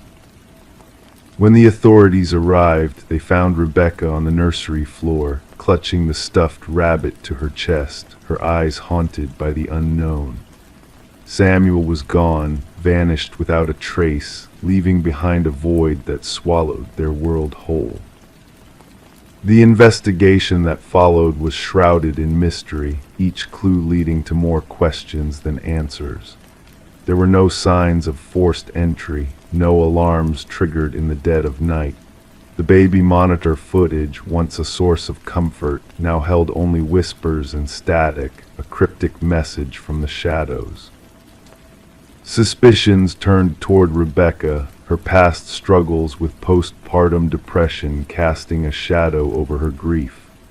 Her husband, Daniel, returned from his business trip, his absence a glaring absence in the storm of accusations. But then a glimmer of hope, a thread of evidence that unraveled a tale of deceit and betrayal. Microscopic fibers, foreign to their home, clung to the nursery windowsill, hinting at a clandestine entry from the outside world. Security footage from the neighbors revealed a phantom figure skirting the edges of the night, leaving behind only whispers of their presence. A boot print in the garden soil spoke of a climber's skill, a shadowy silhouette moving with purpose in the dark. As the pieces fell into place, Daniel's facade crumbled, revealing a web of lies woven with precision. His hands, marked by calluses of a secret hobby, betrayed his involvement in a sinister plot. The truth emerged like a specter from the past Elaine, a forgotten chapter in Daniel's life resurfaced as the orchestrator of their nightmare. Her eyes, vacant yet filled with longing, told a story of loss and obsession. Samuel, found alive in a hidden basement, became a symbol of resilience in the face of darkness. Rebecca, shattered yet unbowed, sought solace in a new beginning, far from the shadows that haunted their past. The trial laid bare the extent of their deception, the baby monitor's whispered secrets finally heard in the harsh light of truth. Daniel's cough, a damning echo of his guilt, sealed their fate as justice unfurled its wings. As the chapter closed on their harrowing ordeal, Rebecca held onto the stuffed rabbit, a silent witness to the night that changed their lives forever. Its glassy eyes, once a source of comfort, now harbored the reflection of a truth too painful to confront. And so the night whispered its secrets, the darkness giving way to a new dawn of hope and healing. Samuel, unaware of the shadows that once loomed over his crib, would grow up in the light of a love that never wavered. And Rebecca, with the past locked away in a box, found peace in the gentle lullaby of a future untarnished by fear. Story 16. The hotel lay nestled in the shadows, its worn facade a testament to forgotten memories. Guests passed through its doors like fleeting shadows, seeking respite for a single night. The clerk, with eyes that held untold stories, handed her the key with a cryptic warning. Just don't take the last door on the left, his words barely a whisper in the stale air. Intrigue coursed through her veins, pulling her towards the forbidden. That night, guided by a mysterious force, she wandered down the dimly lit corridor, each step echoing in the silence. When she reached the ominous door, a chill crept up her spine as she touched the icy handle. To the naked eye, it appeared no different from its companions, blending seamlessly into the faded wallpaper, yet, as she pressed her ear against it, a faint breath whispered from the other side. Detective Morgan Reed, a seeker of truths shrouded in darkness, entered the room with a heavy heart. The scene unfolded before her like a macabre painting. The scent of blood hung heavy in the air, a metallic tang that clung to her senses. The room itself held secrets within its walls, a pristine bathroom juxtaposed with the horror that stained the carpeted floor. A young woman, her life stolen in a moment of brutality, lay motionless, her gaze fixed on unseen horrors above. Reed knelt beside the victim, a silent witness to the tragedy that had unfolded. The forensic technician moved with practiced precision, capturing the scene in a dance of light and shadow. Third one this season, his words cut through the silence like a blade, each syllable heavy with the weight of sorrow. As the investigation unfolded, Reed delved deeper into the darkness that enveloped the victim's final moments. The pieces of the puzzle began to coalesce, a pattern emerging from the chaos. 3 women, connected by threads of tragedy, each meeting their demise in the shadows of forgotten motels. The truth, elusive and cruel, danced just out of reach. Reed traced the victim's final steps, seeking answers in the fragments of a shattered life. Elaine Werner, a woman of mysteries untold, had crossed paths with a predator in the guise of a man named C. The threads of deception led to Charles Emerson, a man of shadows and deceit. His facade crumbled under Reed's unwavering gaze, revealing the darkness that lurked beneath. A web of lies and betrayal, woven with meticulous care, unraveled before the detective's relentless pursuit of justice. In the courtroom, where the echoes of grief and loss lingered like ghosts, Emerson faced his reckoning. The truth, stripped bare for all to see, painted a portrait of a man devoid of remorse, a monster in the guise of a man. The case, dubbed The Door on the Left by a sensationalist media hungry for tales of darkness, left a mark on Reed that time could not erase. As she walked down hotel corridors in the dead of night, the memory of those lost souls haunted her footsteps, a reminder that evil lurked in the most unsuspecting of places. And in the evidence locker, where the keys to forgotten rooms lay dormant, a silent testament to the horrors that lay beyond closed doors. Each key a symbol of lives lost, of secrets buried, a chilling reminder that some doors once opened could never be closed again. Story 17. The small town held its secrets close, never uttering a word about the eerie house standing sentinel at the edge of the dense woods. It loomed alone, a forsaken relic with blackened windows and a porch sagging under the weight of time. No one laid claim to its ownership, no memory lingered of its builder. Yet when a band of hikers strayed too near, they stumbled upon a chilling sight, names deeply carved into the weathered wooden walls, etched like ominous premonitions. At the very bottom of the list, fresh and untouched by the harsh elements, was a name that none of them recognized, until a faint whisper pierced the stillness, one of them trembling as they confessed, "That name, it's mine." The call came in the dead of night, a routine report of trespassing logged by dispatch. The voice on the line belonged to Mason Wright, the intrepid leader of the hiking group who had made the unsettling discovery of his own name etched into the desolate house.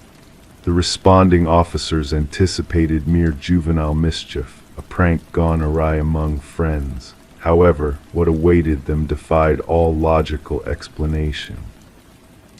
Detective Sarah Keller arrived at the scene as darkness draped the forest in its inky embrace. Her flashlight pierced the shadows, revealing the weather-worn facade of the structure. The names 27 in total etched vertically on the eastern wall. Some names had faded with time, barely discernible against the worn wood, while others remained stark and fresh, as if carved just moments before. And at the very bottom, Mason Wright, the cut still fragrant with the scent of freshly hewn timber. "I've never set foot in this place before," Mason declared, his breath forming ghostly tendrils in the frigid air. "How could anyone know my name here?" The inquiry commenced with exhaustive background checks on each name etched into the walls. The findings sent shivers down the spines of the detective team. Every name belonged to an individual who had vanished without a trace over the past 40 years. Some cases had turned cold, while others remained active, but all shared a chilling commonality: the missing persons had disappeared while hiking alone. Forensic experts meticulously photographed each carving, noting the varying depths, techniques, and weathering patterns. The oldest name, Rebecca Hansen, harked back to a missing persons case from 37 years past. The case files recounted the tale of a young woman who ventured into the same woods and never returned, leaving behind only a solitary hiking boot by a babbling stream. Detective Keller delved deep into Mason's narrative, probing for any inconsistencies. Yet his story remained steadfast. He bore no ties to the area beyond this fateful hiking expedition with 4 college comrades. They had chosen their path at random, guided by an online suggestion. Nothing in Mason's background linked him to any of the other names adorning the ominous wall. The focus of the investigation shifted to Mason's companions. Emily Chen, the group's photographer, furnished snapshots captured during their trek. Upon scrutinizing the images, analysts discerned a disquieting presence, a blurred figure lurking in the backdrop of 3 separate photographs. The figure, tall and lean, remained partly obscured by the gnarled trees. "We never glimpsed another soul on our journey," Emily asserted. "We would have remembered." Detective Keller ordered a thorough search of the interior of the abandoned house. The edifice appeared forsaken, draped in a cloak of dust, with shattered furniture strewn haphazardly. Yet in the bowels of the basement, officers unearthed a harrowing tableau. The personal effects of the missing hikers were meticulously arranged on wooden shelves: watches, backpacks, cameras, wallets. Each item meticulously labeled with a name corresponding to those adorning the exterior wall. The evidence team toiled methodically, cataloging every piece. Under the stark beams of ultraviolet light, patterns of bloodstains emerged on the concrete floor, decades-old marks that someone had desperately tried to erase. Ground-penetrating radar yielded no sign of bodies interred beneath the house, yet the cadaver dogs incessantly signaled at the rear of the property where the forest loomed densest. As the investigation heightened, Detective Keller observed peculiar behavior from Mason Wright. He began reporting inexplicable phenomena, whispers echoing outside his abode, footprints tracing through fresh snow to his doorstep, only to vanish in the wintry expanse, and shadowy figures observing from the dimly lit street. The precinct assigned an officer to safeguard him, but Mason descended into a spiral of paranoia.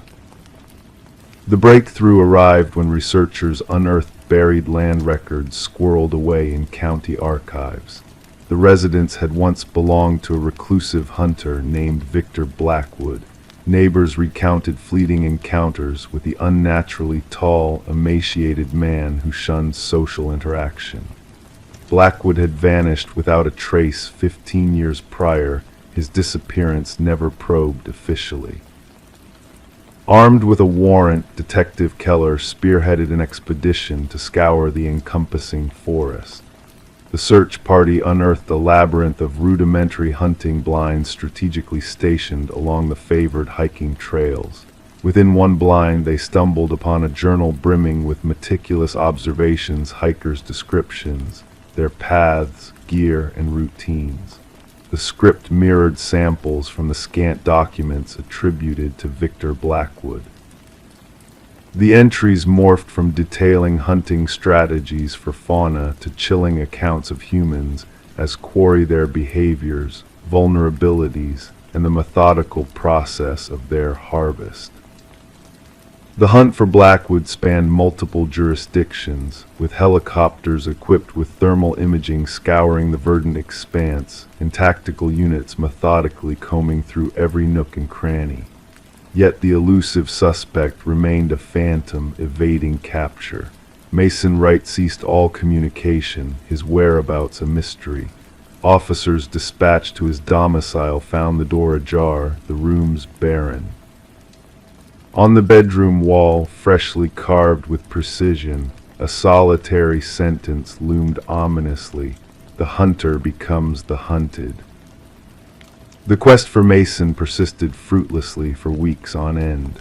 Then, during a secondary sweep of Blackwood's abode, forensic technicians unearthed a bone-chilling secret.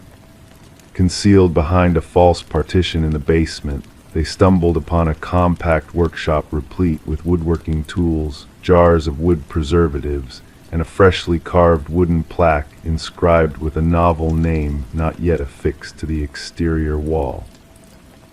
Detective Keller instantly recognized the name.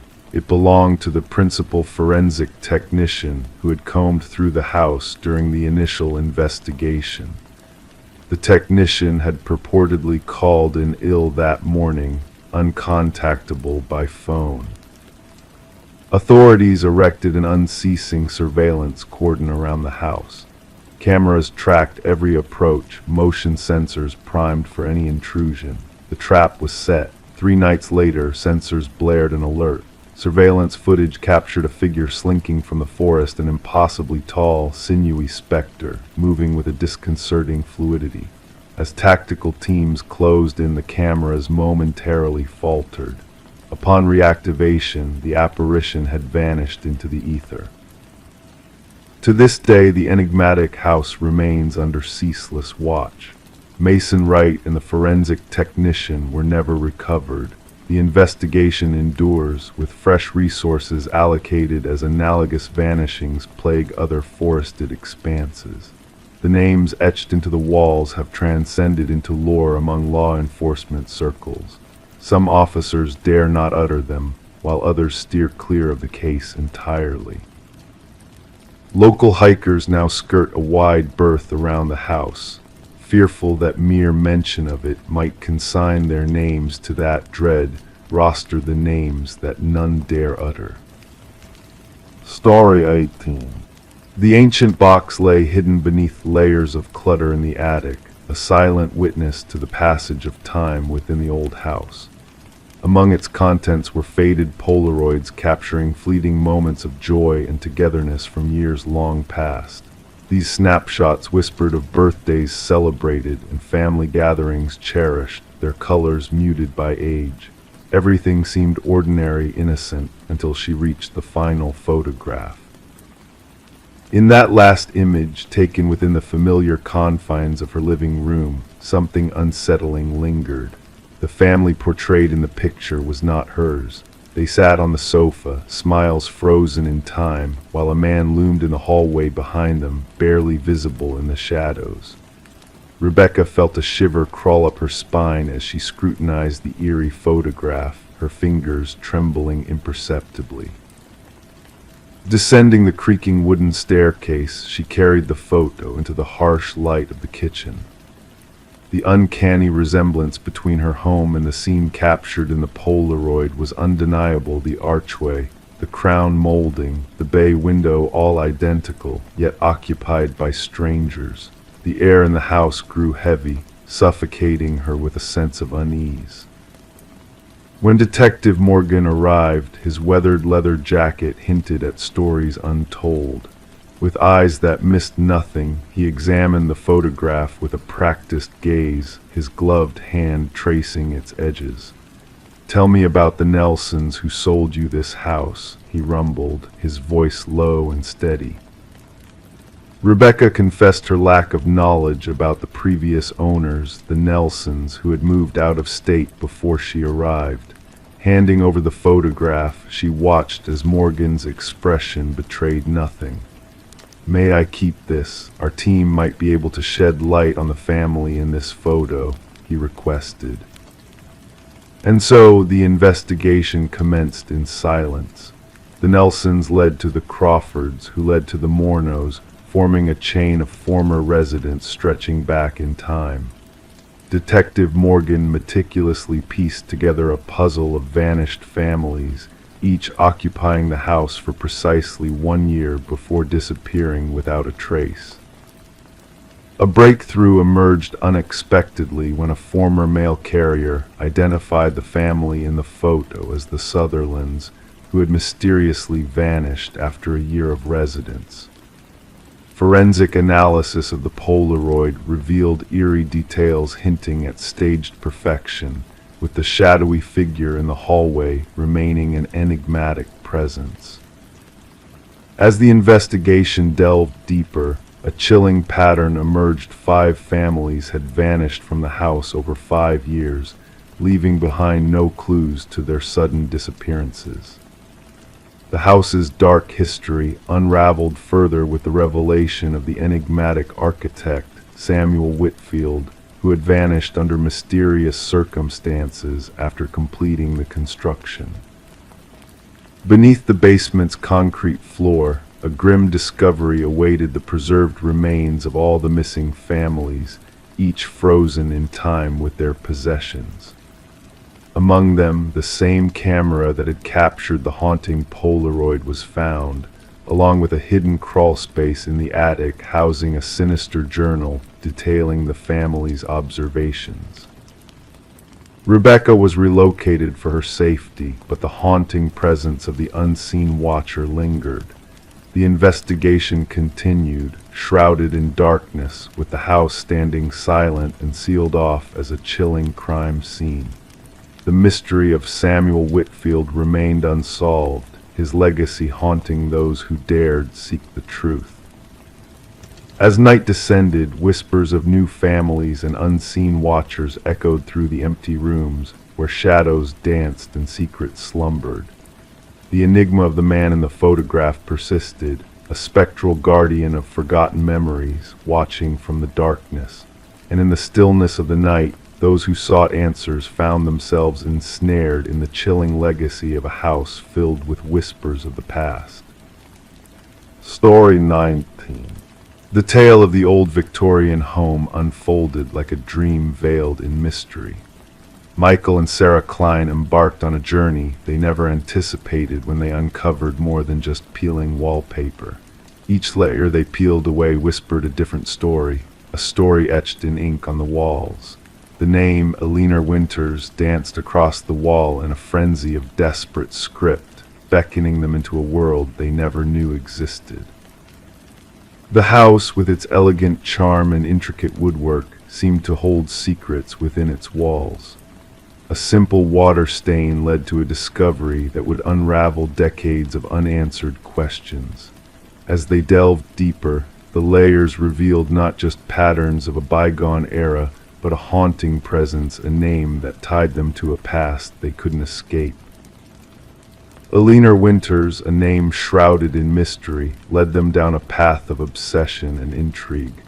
The woman who had sold them the house, Margaret Cavendish, bore an uncanny resemblance to the missing Alina.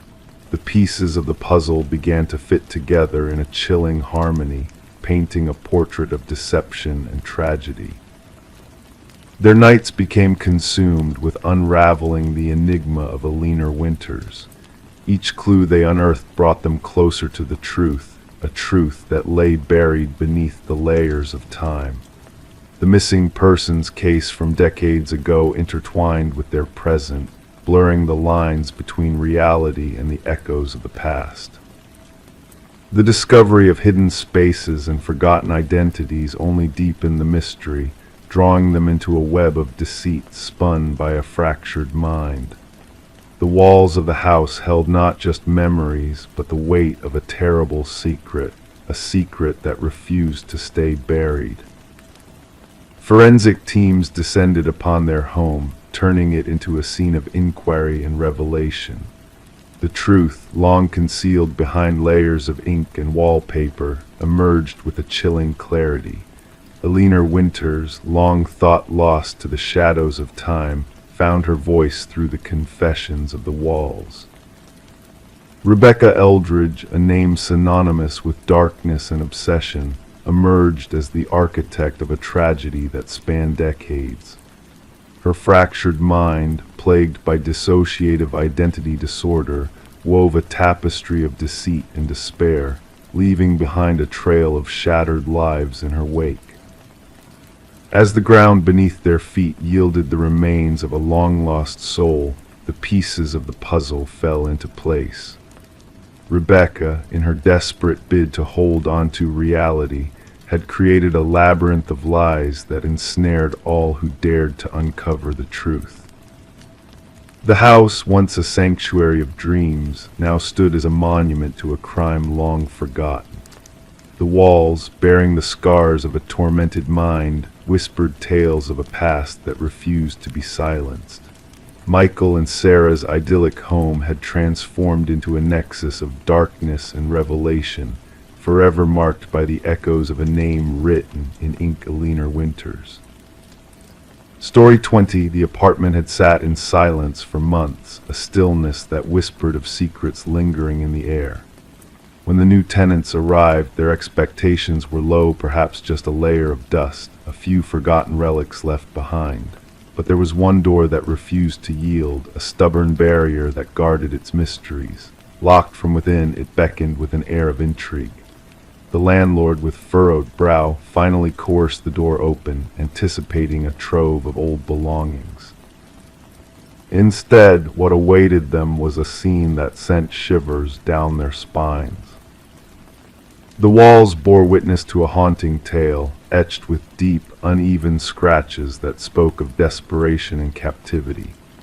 And nestled in the shadows of the room, an ancient flip phone lay dormant, its screen illuminated by a single unread message. Detective Morgan Shaw, a seasoned investigator with a keen eye for the enigmatic, felt a chill creep up her spine as she surveyed the unsettling display before her. It wasn't the presence of blood or violence that unsettled her, but the silent screams of those scratch marks, a silent testament to a struggle for freedom. "We need forensics on site immediately," she instructed her partner, Officer Reed, who was diligently capturing the haunting marks on camera, "and bring me the records of the previous tenants." The message on the phone, stark in its simplicity, bore a weight of ominous knowledge. "I know what you did." The landlord, a jittery figure with perpetually damp palms, divulged that the previous tenant had vanished without a trace, leaving behind unpaid rent and a void of unanswered questions. A young woman kept to herself. "Left suddenly about 6 months ago," he muttered, his gaze skirting the closet as if fearing its secrets. Forensic analysis unveiled a grim truth hidden within the scratches, traces of blood that painted a grim picture. Most samples matched a single individual, presumed to be the missing tenant, Emma Caldwell, a 28-year-old woman who had vanished without a trace. But there were 2 other DNA profiles discovered, one unidentified, the other belonging to a man who had supposedly met his demise 2 years prior. "This doesn't make sense," Shaw murmured, her gaze fixed on the perplexing findings. Derek Mercer, a man previously declared deceased after a tragic accident, now left his mark on the walls of Emma's prison. The pieces of the puzzle began to form a chilling tableau of interrupted lives and hidden horrors. Emma's apartment whispered of a life abruptly halted, unopened mail, a forgotten coffee mug, a bed meticulously made. Her phone records revealed a pattern abruptly broken, with a flurry of calls from an unknown number preceding her disappearance. Her sister mentioned a mysterious boyfriend, Officer Reed relayed. No name, just described as intense and private. Surveillance footage captured a shadowy figure entering Emma's building, a man obscured by a baseball cap and cloaked in shadows. The breakthrough came when fingerprints belonging to Derek Mercer were uncovered on the closet's interior doorknob. He staged his death, Shaw concluded, but for what purpose and what connection does he harbor with Emma? The murky waters of the investigation led to another missing woman, Lynette Porter, who had vanished years before. A trail of breadcrumbs linked her to Emma's story, with witnesses recalling a familiar figure frequenting Emma's residence. Shaw's relentless pursuit of the truth unveiled a web of deceit and depravity woven by Derek Mercer. A remote property owned by Mercer's kin yielded a macabre discovery. Lynette Porter, emaciated and broken, imprisoned in a space reminiscent of Emma's confinement. "He forced me to watch," she whispered, her eyes vacant with trauma. "Said I needed to understand the consequences of defiance." The evidence piled up, painting a harrowing portrait of Mercer's obsession with dominance and suffering. Journals chronicled his descent into madness, photographs captured the haunting visages of his victims, and videos revealed Emma's final moments of terror. "No one uncovers my secrets," his voice echoed in the recordings, a chilling reminder of his twisted motives. The hunt for Derek Mercer spanned borders, a man with a thirst for control and a hunger for suffering. Amidst the manhunt, forensic experts unraveled the intricate tapestry of his deception, unmasking a predator hidden in plain sight. Captured at a bus terminal, Mercer bore a facade of calm detachment during interrogation, his words laced with a sinister clarity. "She sent that message herself," he claimed, deflecting blame onto his victim. "She sought her fate, and I merely obliged." The trial laid bare Mercer's intricate ruse, a carefully orchestrated plan to evade justice and prey on unsuspecting souls. Emma's body remained a phantom, lost to the confines of that suffocating closet where her spirit had fought for freedom. The jury's verdict came swiftly, a unanimous declaration of guilt that sealed Mercer's fate. As the sentence of life imprisonment echoed through the courtroom, Mercer's stoic demeanor betrayed a hint of perverse satisfaction, a private triumph known only to him. In a moment of catharsis, Lynette Porter addressed the court, her voice a beacon of resilience in the face of darkness. "He locked us in shadows," she proclaimed, her gaze unwavering. "But as he withers in his cell, I emerge into the light." The case left an indelible mark on the department, reshaping protocols for missing persons investigations and shedding light on the insidious nature of hidden horrors. Detective Shaw, a silent guardian of justice, kept a memento of Emma's ordeal a piece of the closet door, a stark reminder of the silent battles fought in the shadows. And as the night enveloped the world in its embrace, the echoes of that harrowing tale whispered through the darkness, a somber lullaby that carried the promise of solace and closure. Story 21. In the quiet anticipation of impending parenthood, she decided to refresh the nursery's worn blue walls, a color steeped in untold tales. With each stroke of white paint, a hidden secret emerged, faint letters gradually sharpening into a clear message. "Don't let it hear you." A shiver ran down her spine as she stumbled upon tiny handprints in the fresh paint, impossibly high for a child's reach. This moment marked the genesis of what would later be dubbed the Whispering House case. The young couple, unsuspecting buyers of the Victorian residence, had been lured by a bargain price and cryptic assurances of trivial refurbishments. Detective Sarah Klein, bearing a notebook of mysteries, arrived at the door of the expectant mother, her fatigue evident in the circles under her eyes and the tremble of her hands.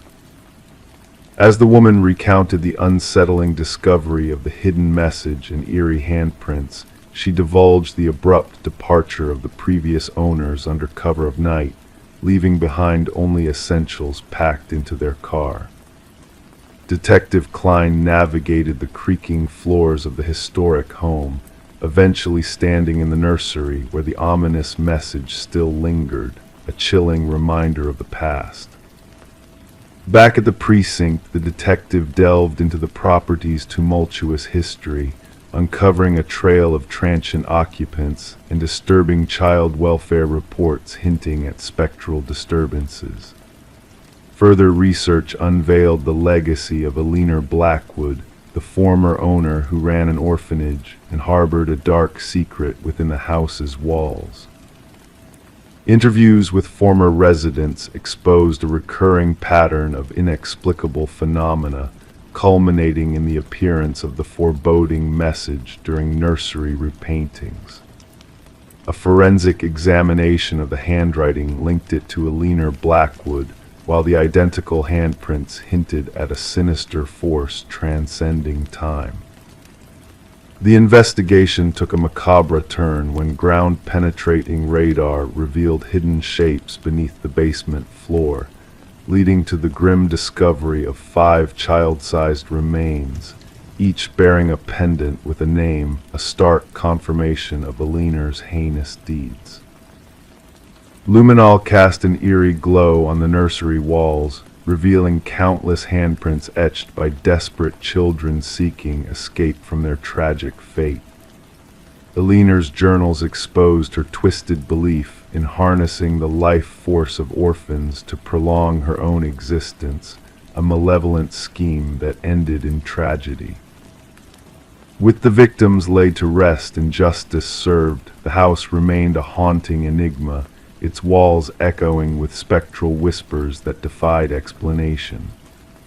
Despite the demolition of the nursery, echoes of children's voices persisted, driving workers away in fear, sealing the house's fate as a condemned relic of unspeakable horrors. Detective Klein preserved a chilling memento of the case, a photograph capturing 5 luminous handprints in the darkness, a poignant reminder that some crimes leave indelible marks beyond the reach of time or paint. Story 22. The old Polaroid held secrets within its faded frame, a forgotten birthday frozen in time. Amidst the smiling faces and flickering candles, a hidden figure lurked in the background, unnoticed by all but the daughter who inherited the box of memories. The man, shrouded in shadow, stood on the edge of each photo, drawing closer with each passing snapshot. Sarah Winters stumbled upon the eerie collection while clearing out her mother's attic after the solemn funeral. A simple cardboard box labeled Memories revealed a trove of family gatherings from her childhood, each image tinged with a sense of unease. What should have been a comforting find turned into the beginning of a haunting revelation. In the first photo, the mysterious figure was barely discernible, a dark silhouette lingering at the periphery of her 7th birthday celebration. As Sarah flipped through the pictures, the shadowy presence began to move, inching closer into the heart of the family gatherings. By the final photo, he stood directly behind her younger self, an unsettling hand reaching out towards her shoulder, just beyond the frame. Puzzled and shaken, Sarah reached out to her father, seeking answers to the enigmatic man haunting their past. But his response was one of disbelief and confusion, leading Sarah down a path of uncertainty and fear. Detective Marcus Reed took on the case, his weathered hands sifting through the chilling evidence spread out on his desk. As rain tapped against the windows, casting shadows that danced across the photographs, the detective delved into the mystery with a keen interest. No one recognized the figure in the photos, and facial recognition software proved futile in unmasking the obscured man. Yet, as Sarah uncovered more images from different family gatherings, a computer specialist revealed hidden details that led to a breakthrough. Dental records linked the shadowy figure to Robert Keller, a maintenance worker who had disappeared years ago after being connected to unsolved child abductions in the region. Keller's presence in the photos, strategically hidden yet hauntingly present, tied together decades-old cases of missing children with a chilling precision. The investigation unearthed buried secrets as authorities searched Keller's former residence, discovering items belonging to the missing children. The pieces of the puzzle fell into place, connecting the shadow in the photos to a dark past of unspeakable horrors. Alone in her apartment, Sarah pondered the revelations that had shattered the illusions of her childhood. The news of identified remains near the vacation property brought a bittersweet closure to families who had long awaited answers. The shadow in the photos, once a hidden observer, had finally faced the light of justice, his malevolent presence laid bare for all to see. As Sarah carefully packed away the damning evidence, she knew that some threats lurked unseen, camouflaged within the snapshots of joy and celebration. The hidden figures that move through time, leaving behind a trail of devastation, serve as a chilling reminder of the darkness that can lurk beneath even the most innocent of smiles. Story 23. The real estate listing offered no hint of a basement. The blueprints, meticulously scrutinized, revealed no trace of it. Yet as the family unraveled the old carpet, a hidden door emerged, a door adorned with a heavy, rusted handle that resisted their efforts to open it. With combined strength, they finally pried it ajar. A rush of stale air, thick with the aroma of damp earth, welcomed them. The descending steps beckoned into the shadows below. Expecting a storage space, they were met with a solitary chair bathed in the gentle sway of a lone light bulb above. And on the wall behind it, a chilling display, a line of photographs capturing moments from their own lives. The Mercer family had ventured into this suburban abode during the wintry embrace of early darkness, where leafless trees loomed against the cold sky.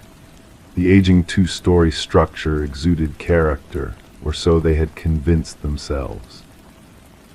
Little did they foresee the depth of history veiled within its walls, or the jarring collision it would make with their present reality. Detective Sarah Connors materialized at the scene alongside her partner, the crime scene perimeter already cordoned off with fluttering yellow tape. Mrs. Mercer's quivering voice had relayed the unsettling discovery concealed beneath their living room floor. "We must document everything before further exploration," Connors directed methodically, gloving her hands with precision. Camera flashes intermittently illuminated the stairwell as the forensic team captured the eerie tableau. The wooden steps creaked underfoot as they descended. The basement, compact and somber, mirrored the dimensions of a standard bedroom, with its concrete walls cloaked in flat gray paint. A lone chair anchored to the floor at the room's heart. Above it, the stark bulb cast elongated shadows, twirling gently with an imperceptible draft. Yet it was the tapestry of photographs that seized their attention, 37 snapshots meticulously aligned in a chronological narrative. "These reach back nearly 4 weeks," remarked Connor's partner, scrutinizing the timestamps inscribed on the prints. "Observe this one: Mrs. Mercer in slumber on the sofa, Mr. Mercer at the kitchen table, the children within their chambers." The absence of forced entry, shattered windows, or tampered locks confounded the investigation. Dormant security system had not sounded an alarm. Nothing appeared stolen. Only their privacy had been stripped away, along with any semblance of security the family harbored.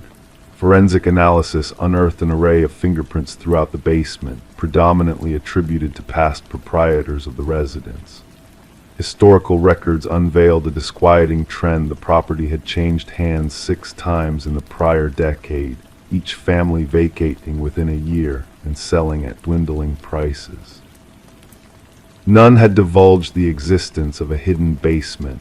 "We must interrogate all prior owners," Connors commanded, flipping through her notes. The puzzle grew more ominous as they retraced the property's lineage. Discrepancies marred the records, blueprints altered between transactions, permits submitted then retracted, inspection reports with swathes redacted. A breakthrough surfaced during the interview with the contractor who renovated the domicile 7 years prior. His complexion drained upon glimpsing images of the basement. "That chamber is non-existent," he vehemently asserted, his hands trembling. "I gutted that place to its foundation. No basement, no door, nothing beneath the living room except soil and concrete. Digital forensics extracted a trove of images from a concealed memory card within the light fixture. The evidence boards burgeoned with hundreds more photographs not solely of the Mercers, but of former families, children in repose. Parents embroiled in disputes, intimate snippets, mundane rituals, all clandestinely captured by an unauthorized observer.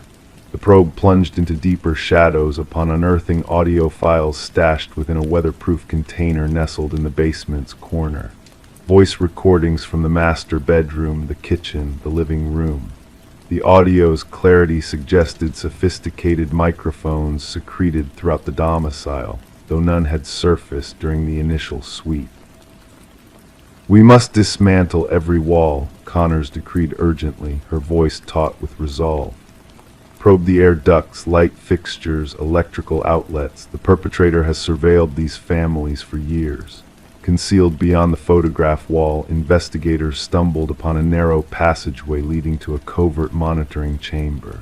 A desk, a seat, a laptop linked to an array of wireless cameras, and a journal, its pages brimming with fastidious observations on each family that had inhabited the house. Their routines, their schedules, their altercations, their vulnerabilities. The script mirrored the handwriting of the domicile's original builder, a man christened Edward Kelvin. Records hinted at his demise during the residence's construction, a detail that grew increasingly suspicious as the investigation unfolded. No official death certificate surfaced. No funeral arrangements were documented. Edward Kelvin had simply evaporated from public archives. The journal's conclusive entries spiraled into a frenzied murk. Phrases like "they never gazed downward" and "they never discerned me" recurred incessantly. The final page bore a solitary line: "The subsequent family arrives tomorrow." Fingerprint scrutiny validated the brewing suspicion Edward Kelvin had never departed the edifice he erected. Concealed within its hidden niches, he had crafted a labyrinth of watch points to surveil families unaware of his presence. The manhunt spanned 3 days. They unearthed him coiled within a crawlspace betwixt the second-story chambers, his physique gaunt and sinewy, honed for traversing the narrow passages he had fashioned within the walls. His eyes blinked in the glare of flashlights, unaccustomed to direct illumination. During interrogation, Kelvin narrated the families as if they were players in his private theater. He delineated his observations with the clinical detachment of a scientist monitoring specimens. He had refrained from contact, larceny, or direct interference in their lives. He had merely watched, recorded, noted.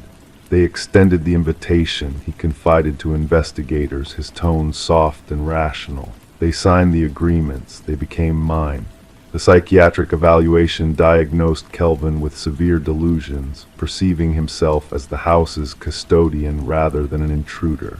The families were transient inhabitants in what he deemed his eternal abode. The Mercer family never returned to the premises. Like their predecessors, they forsook their possessions, salvaging solely what fit in suitcases. The house languished uninhabited as the judicial process unfolded. The trial divulged the expanse of Kelvin's surveillance network, hidden chambers accessible solely through crawlspaces, observation points integrated into the edifice, meticulously plotted afore the initial brick was laid. The abode had been conceived as an observation apparatus from its inception, its inhabitants unwitting participants in Kelvin's obsessive cataloging. Upon the jury's pronouncement, Kelvin remained impassive.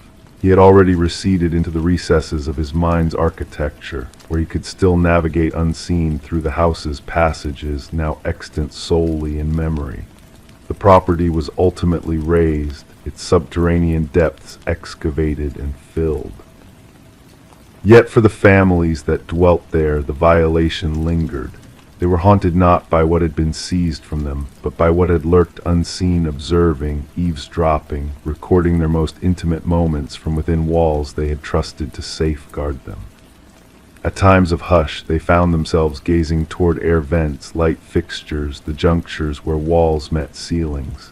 pondering if they were indeed solitary now, questioning if they ever truly had been. Story 24. The old house had sat silent and deserted for countless seasons, a relic of a past shrouded in mystery. Whispers from the neighbors spoke of a young woman who had vanished without a trace, leaving behind an aura of unease that lingered in the air like a heavy fog. When the new occupants crossed the threshold, they were met with a peculiar sight, the bedroom door stubbornly locked from within. With determined hands, they forced entry, breaking the seal of solitude that had enveloped the room for so long. Inside, the atmosphere was stagnant, suffused with the musty scent of neglect, yet amidst the stillness there was an unsettling sense of wrongness. The bed was neatly made, the mirror gleaming spotlessly. On the desk, a solitary candle had melted away to a mere remnant, its wax frozen in time like tears crystallized in sorrow. But it was the notebook that drew their gaze, its pages whispering secrets in fresh ink. Detective Morgan sifted through its contents, each word a breadcrumb leading deeper into the enigma. The script belonged to Elise Winters, a name lost to the shadows for nearly half a decade. Her precise handwriting danced across the pages, a map of her thoughts and fears until the final entry, etched with a fierce urgency that left its mark on the empty pages that followed. "I feel his eyes upon me tonight," the last words confessed. "The same car prowls the streets, circling like a predator. I've reached out for aid, but my pleas fall on deaf ears. If the darkness claims me, know that it was no chance occurrence." As the detective sealed the notebook in evidence, a lingering scent hung in the air, a subtle hint of dust mingled with a faint chemical tang. The landlord hovered in the doorway, his countenance pallid and troubled. "We combed through every inch before offering it up for habitation," he murmured. "That door was never meant to be sealed shut." Elise had been a paralegal at the esteemed Harriman and Associates, her days consumed by the intricacies of high-stakes legal battles. Colleagues painted a portrait of a meticulous soul, dedicated yet veiled in a cloak of solitude in the days leading to her disappearance. She lingered late into the night, her supervisor recounted during an interrogation, muttered about discrepancies in the Westridge files, numbers shifting, documents veiled in deception.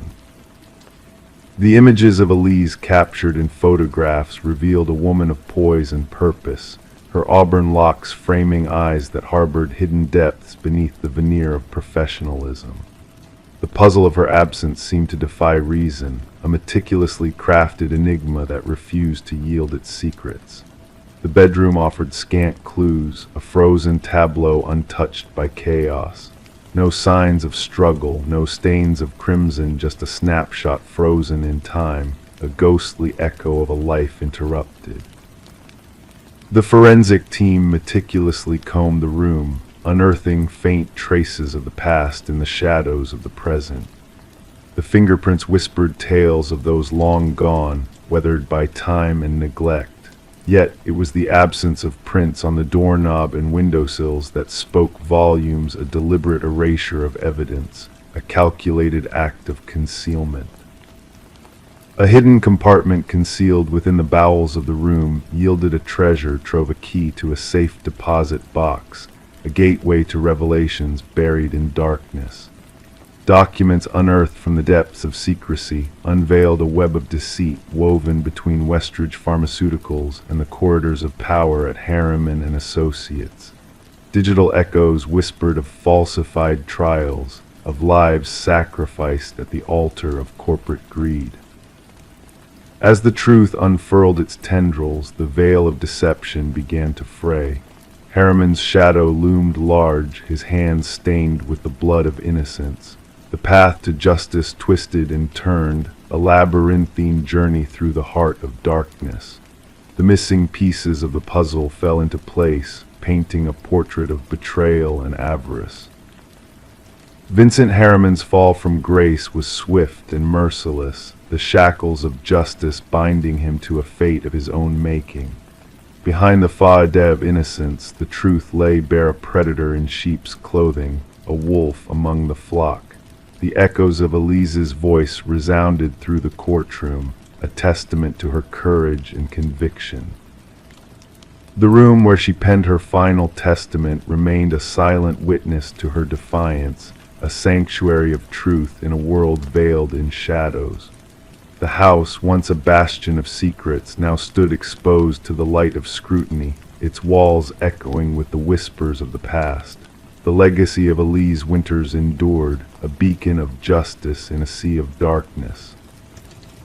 And as the night draped its cloak over the abandoned house, a single light flickered in the upper window, a silent vigil in memory of a soul who dared to challenge the forces of corruption. Story 25. The aged library stood on the brink of destruction, its fate sealed by the relentless march of progress. The workers toiled tirelessly, dismantling the structure brick by brick, their efforts nearing completion. But fate had a different plan in store. A hidden latch concealed within the depths of a dusty bookshelf was inadvertently revealed by a clumsy worker's hand. With a soft click, the bookshelf swung open, unveiling a secret passageway leading to a chamber untouched by time. The air within was heavy with the weight of years gone by, a tangible stillness that hung in the darkness.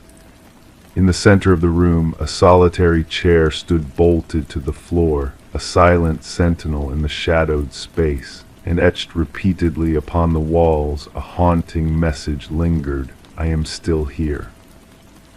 The construction foreman, sensing the ominous aura that permeated the hidden room, swiftly contacted the authorities. What had begun as a routine demolition operation now veered into the realm of the unknown, shrouded in mystery and foreboding. Detective Morgan Walsh, a seasoned veteran of the force, arrived at the scene, his keen eyes taking in the unsettling sight before him. Armed with a flashlight that sliced through the darkness like a blade, he surveyed the cryptic message scrawled across the walls. "Secure the area," Walsh commanded, his voice resonating in the confined space, a solemn directive amidst the eerie silence. "No one is to disturb anything until forensics arrives." As the investigation unfolded, a tapestry of intrigue unfurled, weaving together the threads of the library's enigmatic past. Once owned by the esteemed Harrington family, the building had been bequeathed to the public following the inexplicable disappearance of their daughter, Rebecca. Vanishing without a trace during her final year of college, Rebecca's absence had cast a long shadow over the family, leaving behind unanswered questions and lingering doubt. Despite extensive search efforts and inconclusive leads, the truth of her fate remained elusive. Forensic experts meticulously combed through the hidden chamber, unearthing traces of a harrowing struggle that had unfolded within its walls. Hair and fibers embedded in the ancient chair, along with faint hints of blood and skin cells etched into the scratched walls, painted a grim picture of captivity and desperation. It was evident that someone had been held against their will, their silent screams echoing through the passage of time. Driven by a relentless pursuit of justice, Detective Walsh delved deeper into the labyrinthine history of the Harrington family. A revelation emerged, casting a sinister light on the circumstances surrounding Rebecca's disappearance. The timing of the library's donation to the public mere weeks after her vanishing hinted at a darker connection that had long been concealed. Further inquiries uncovered a disturbing truth. The very bookshelf that masked the hidden room had been installed by a contractor with close ties to Maxwell Harrington, Rebecca's uncle and a prominent figure within the family. Financial records hinted at clandestine dealings and hushed whispers of a dark secret that had been meticulously hidden from prying eyes.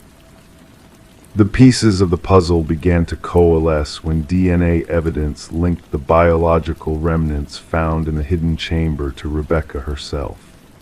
The chilling realization dawned that she had not fled, but had been held captive by someone she had trusted. The tendrils of betrayal and deceit wound their way through the Harrington family tree, ensnaring all who had been touched by the tragedy. A breakthrough came in the form of a hidden journal discovered in Maxwell's study, a damning chronicle of obsession and madness that laid bare the depths of his depravity. In a chilling confession, Maxwell revealed the horrifying truth behind Rebecca's fate, a tale of greed and treachery that had festered in the shadows for far too long. The excavation of the hidden room unearthed the remains of a life lost too soon, a young woman robbed of her future by the very hands that should have protected her. Justice, though delayed, found its mark as Maxwell faced the consequences of his heinous actions, his veneer of respectability shattered by the revelation of his monstrous deeds. In a poignant moment of closure, Rebecca's family bid farewell to their beloved daughter, laying her to rest with the dignity she had been denied in life. The library, once slated for destruction, now stood as a monument to remembrance, a somber testament to a life extinguished in the shadows of betrayal. As the community grappled with the echoes of a tragedy long buried, flowers adorned the entrance of the library, a gesture of solace and commemoration for a soul lost but never forgotten. And in the quiet murmur of the wind, a whisper lingered, "I am still here," a poignant reminder that even in the deepest darkness, the light of truth will always find its way home. Story 26. The river flowed lazily that morning, its surface smooth as glass, reflecting the hazy light of dawn. The fisherman, lost in his solitary pursuit, almost missed the peculiar sight of a suitcase bobbing near the shore. At first glance, it seemed like a mere discard of old clothes tossed aside without a second thought. But as he approached, wading through the shallows, a pungent odor assaulted his senses, thick, clinging, impossible to ignore. The case was bound in chains, its once sharp edges now dulled by exposure to the elements. When the authorities pried it open, they were met not with garments, but with a macabre discovery. Within the confines of the suitcase lay a tangle of hair, fingers frozen in a haunting grip, and at the very bottom, a cryptic note, "This isn't the first." Detective Sarah Mercer arrived at the scene, a handkerchief pressed delicately against her nose to ward off the noxious smell. The victim, a woman in her mid-30s with dark locks and pallid skin now mottled by water, lay still as the medical examiner meticulously documented every detail. It wasn't the method of disposal that struck Mercer the most, but the eerie care taken in presenting the victim manicured nails, freshly styled hair, clad in designer attire. She wasn't simply discarded here, Mercer mused, her gaze fixed on the lapping waters against the muddy bank. She was prepared, displayed. The victim was soon identified as Catherine Walsh, a successful real estate agent known for her expertise in selling high-end properties. Divorced, childless, she lived a solitary existence in an affluent neighborhood. Colleagues painted a picture of a driven, detail-oriented woman, fiercely private in her personal life. Her disappearance had been reported by her assistant, who insisted that missing a crucial showing appointment with affluent clients was completely out of character for her.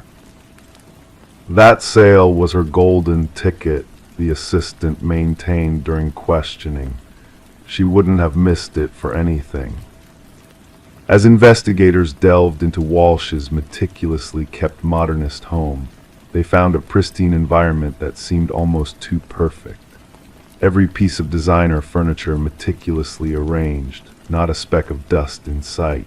The refrigerator stocked with neatly labeled meals for each day, the closet meticulously organized by color and shoe covers protecting every pair. However, a subtle anomaly caught their attention in her home office, a slightly ajar drawer containing a leather-bound journal. The final entry sent shivers down their spines, He's watching again. Same car, different plates. Further investigation into Walsh's digital footprint unveiled a series of unsettling emails from unknown sources, all bearing the chilling message, "I see your perfection," sent simultaneously on different days. Her browsing history revealed searches for home security systems and self-defense tools. Mercer pieced together these clues with the meticulous presentation of the victim at the crime scene. "Our perpetrator is methodical," she remarked to her partner. "This wasn't a crime of passion. It was carefully orchestrated, almost ritualistic." A breakthrough in the case came unexpectedly from a local pawnshop owner who recognized Walsh's distinctive emerald necklace among the items recovered. The person who had pawned it was a familiar face, Michael Linden, an unassuming maintenance worker with a quiet demeanor.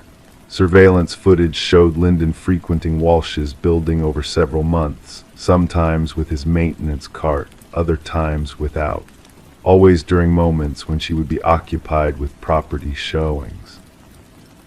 A search of Linden's modest apartment revealed a chilling collection of photos featuring Walsh and other women, all sharing a striking resemblance, all captured without their knowledge. Some images bore ominous red crosses. Walsh marked the third victim. Behind a concealed panel in his closet, investigators stumbled upon a shrine of sorts, personal belongings of each victim meticulously displayed, a lock of hair, tissues stained with lipstick, keys, and receipts. Each item meticulously catalogued alongside a notebook chronicling their daily habits and preferences. The interrogation room turned icy as Linden was brought in for questioning. With his neat appearance and soft-spoken demeanor, he seemed an unlikely candidate for such heinous acts. Yet when confronted with the evidence, his expression remained impassive. "They weren't perfect," he finally uttered, his voice devoid of emotion. "They presented a facade of flawlessness, but I saw through it. Catherine's desk drawer was always in disarray. She missed a spot when applying her lipstick. Her perfection was a lie." The search for the first two victims mentioned in Linden's note led investigators to remote locations where 2 additional suitcases were recovered. Inside each lay women resembling Walsh, fellow real estate agents who projected an image of meticulous perfectionism. During Linden's trial, he sat stoically as prosecutors laid bare his meticulous methods. He had shadowed each woman for months, studying their routines, infiltrating their homes, studying their lives. In his twisted perception, he sought to correct what he deemed as their imperfections, combing and styling their hair, applying makeup with precision, dressing them in their finest attire before ending their lives. The families of the victims sat in solemn silence as the judge imposed a life sentence without the possibility of parole. For Detective Mercer, the case was officially closed, yet a lingering sense of unease persisted. What triggered Linden's fixation on these particular women? What deep-seated flaw within himself was he attempting to erase through these grotesque acts? As the river continued its unhurried journey downstream, carrying away all traces of the gruesome events, a stack of chilling notebooks remained on Mercer's desk, a stark reminder that darkness can lurk beneath the facade of ordinary lives, and that sometimes the most perilous predators are those who blend seamlessly into the fabric of society, biding their time, waiting for a single flaw to expose the depths of their depravity. Story 27. The wooden plank shifted under her weight, drawing her gaze downward. Curiosity sparked. She knelt to inspect the subtle disturbance. Her fingertips traced the edges, sensing the hidden gap beneath. The floor whispered secrets of a concealed realm waiting to be unveiled. With a delicate touch, she lifted the boards, revealing a shadowy, forgotten space beneath the foundation of her new home. In the dim light, dust danced in the air and cobwebs clung to the forgotten corners. As her eyes adjusted to the darkness, shapes emerged, a mattress, a chair, and tucked away in the far corner, a weathered notebook, pages filled with a single name repeated endlessly, her name. Detective Morgan Reed observed silently as Sarah Coleman peered into the abyss beneath her dwelling. Beyond the shock of the discovery, fear clouded Sarah's eyes, a fear born not just from the hidden room, but from the violation of her sanctuary, the intrusion of a malevolent presence into what was meant to be a fresh beginning. Refrain from touching anything further, Detective Reed's voice rang with a soothing authority. She flicked on her flashlight, casting a revealing beam into the clandestine chamber.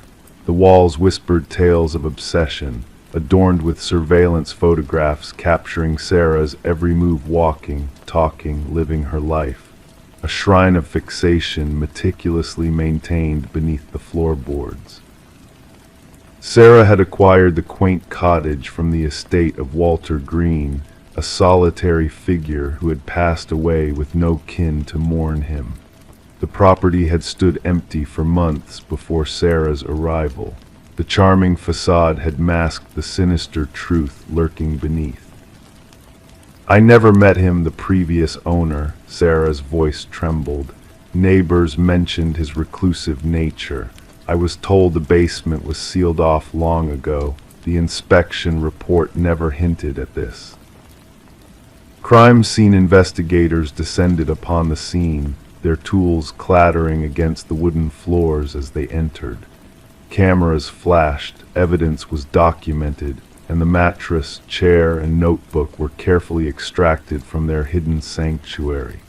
Forensic analysis revealed a haunting detail. Walter Green's fingerprints blanketed every surface within the chamber. The timeline pieced together by investigators painted a disturbing picture. Walter had shadowed Sarah for years before his demise. He had mingled in her community, frequented her haunts, yet she remained oblivious to his existence.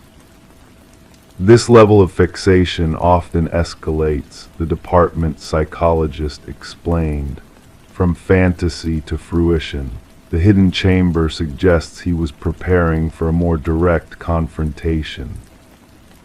Detective Reed's inquiry took an unexpected turn when she probed into Walter's past co-worker at the local shopping center maintenance department. The man's uneasy demeanor betrayed hidden truths.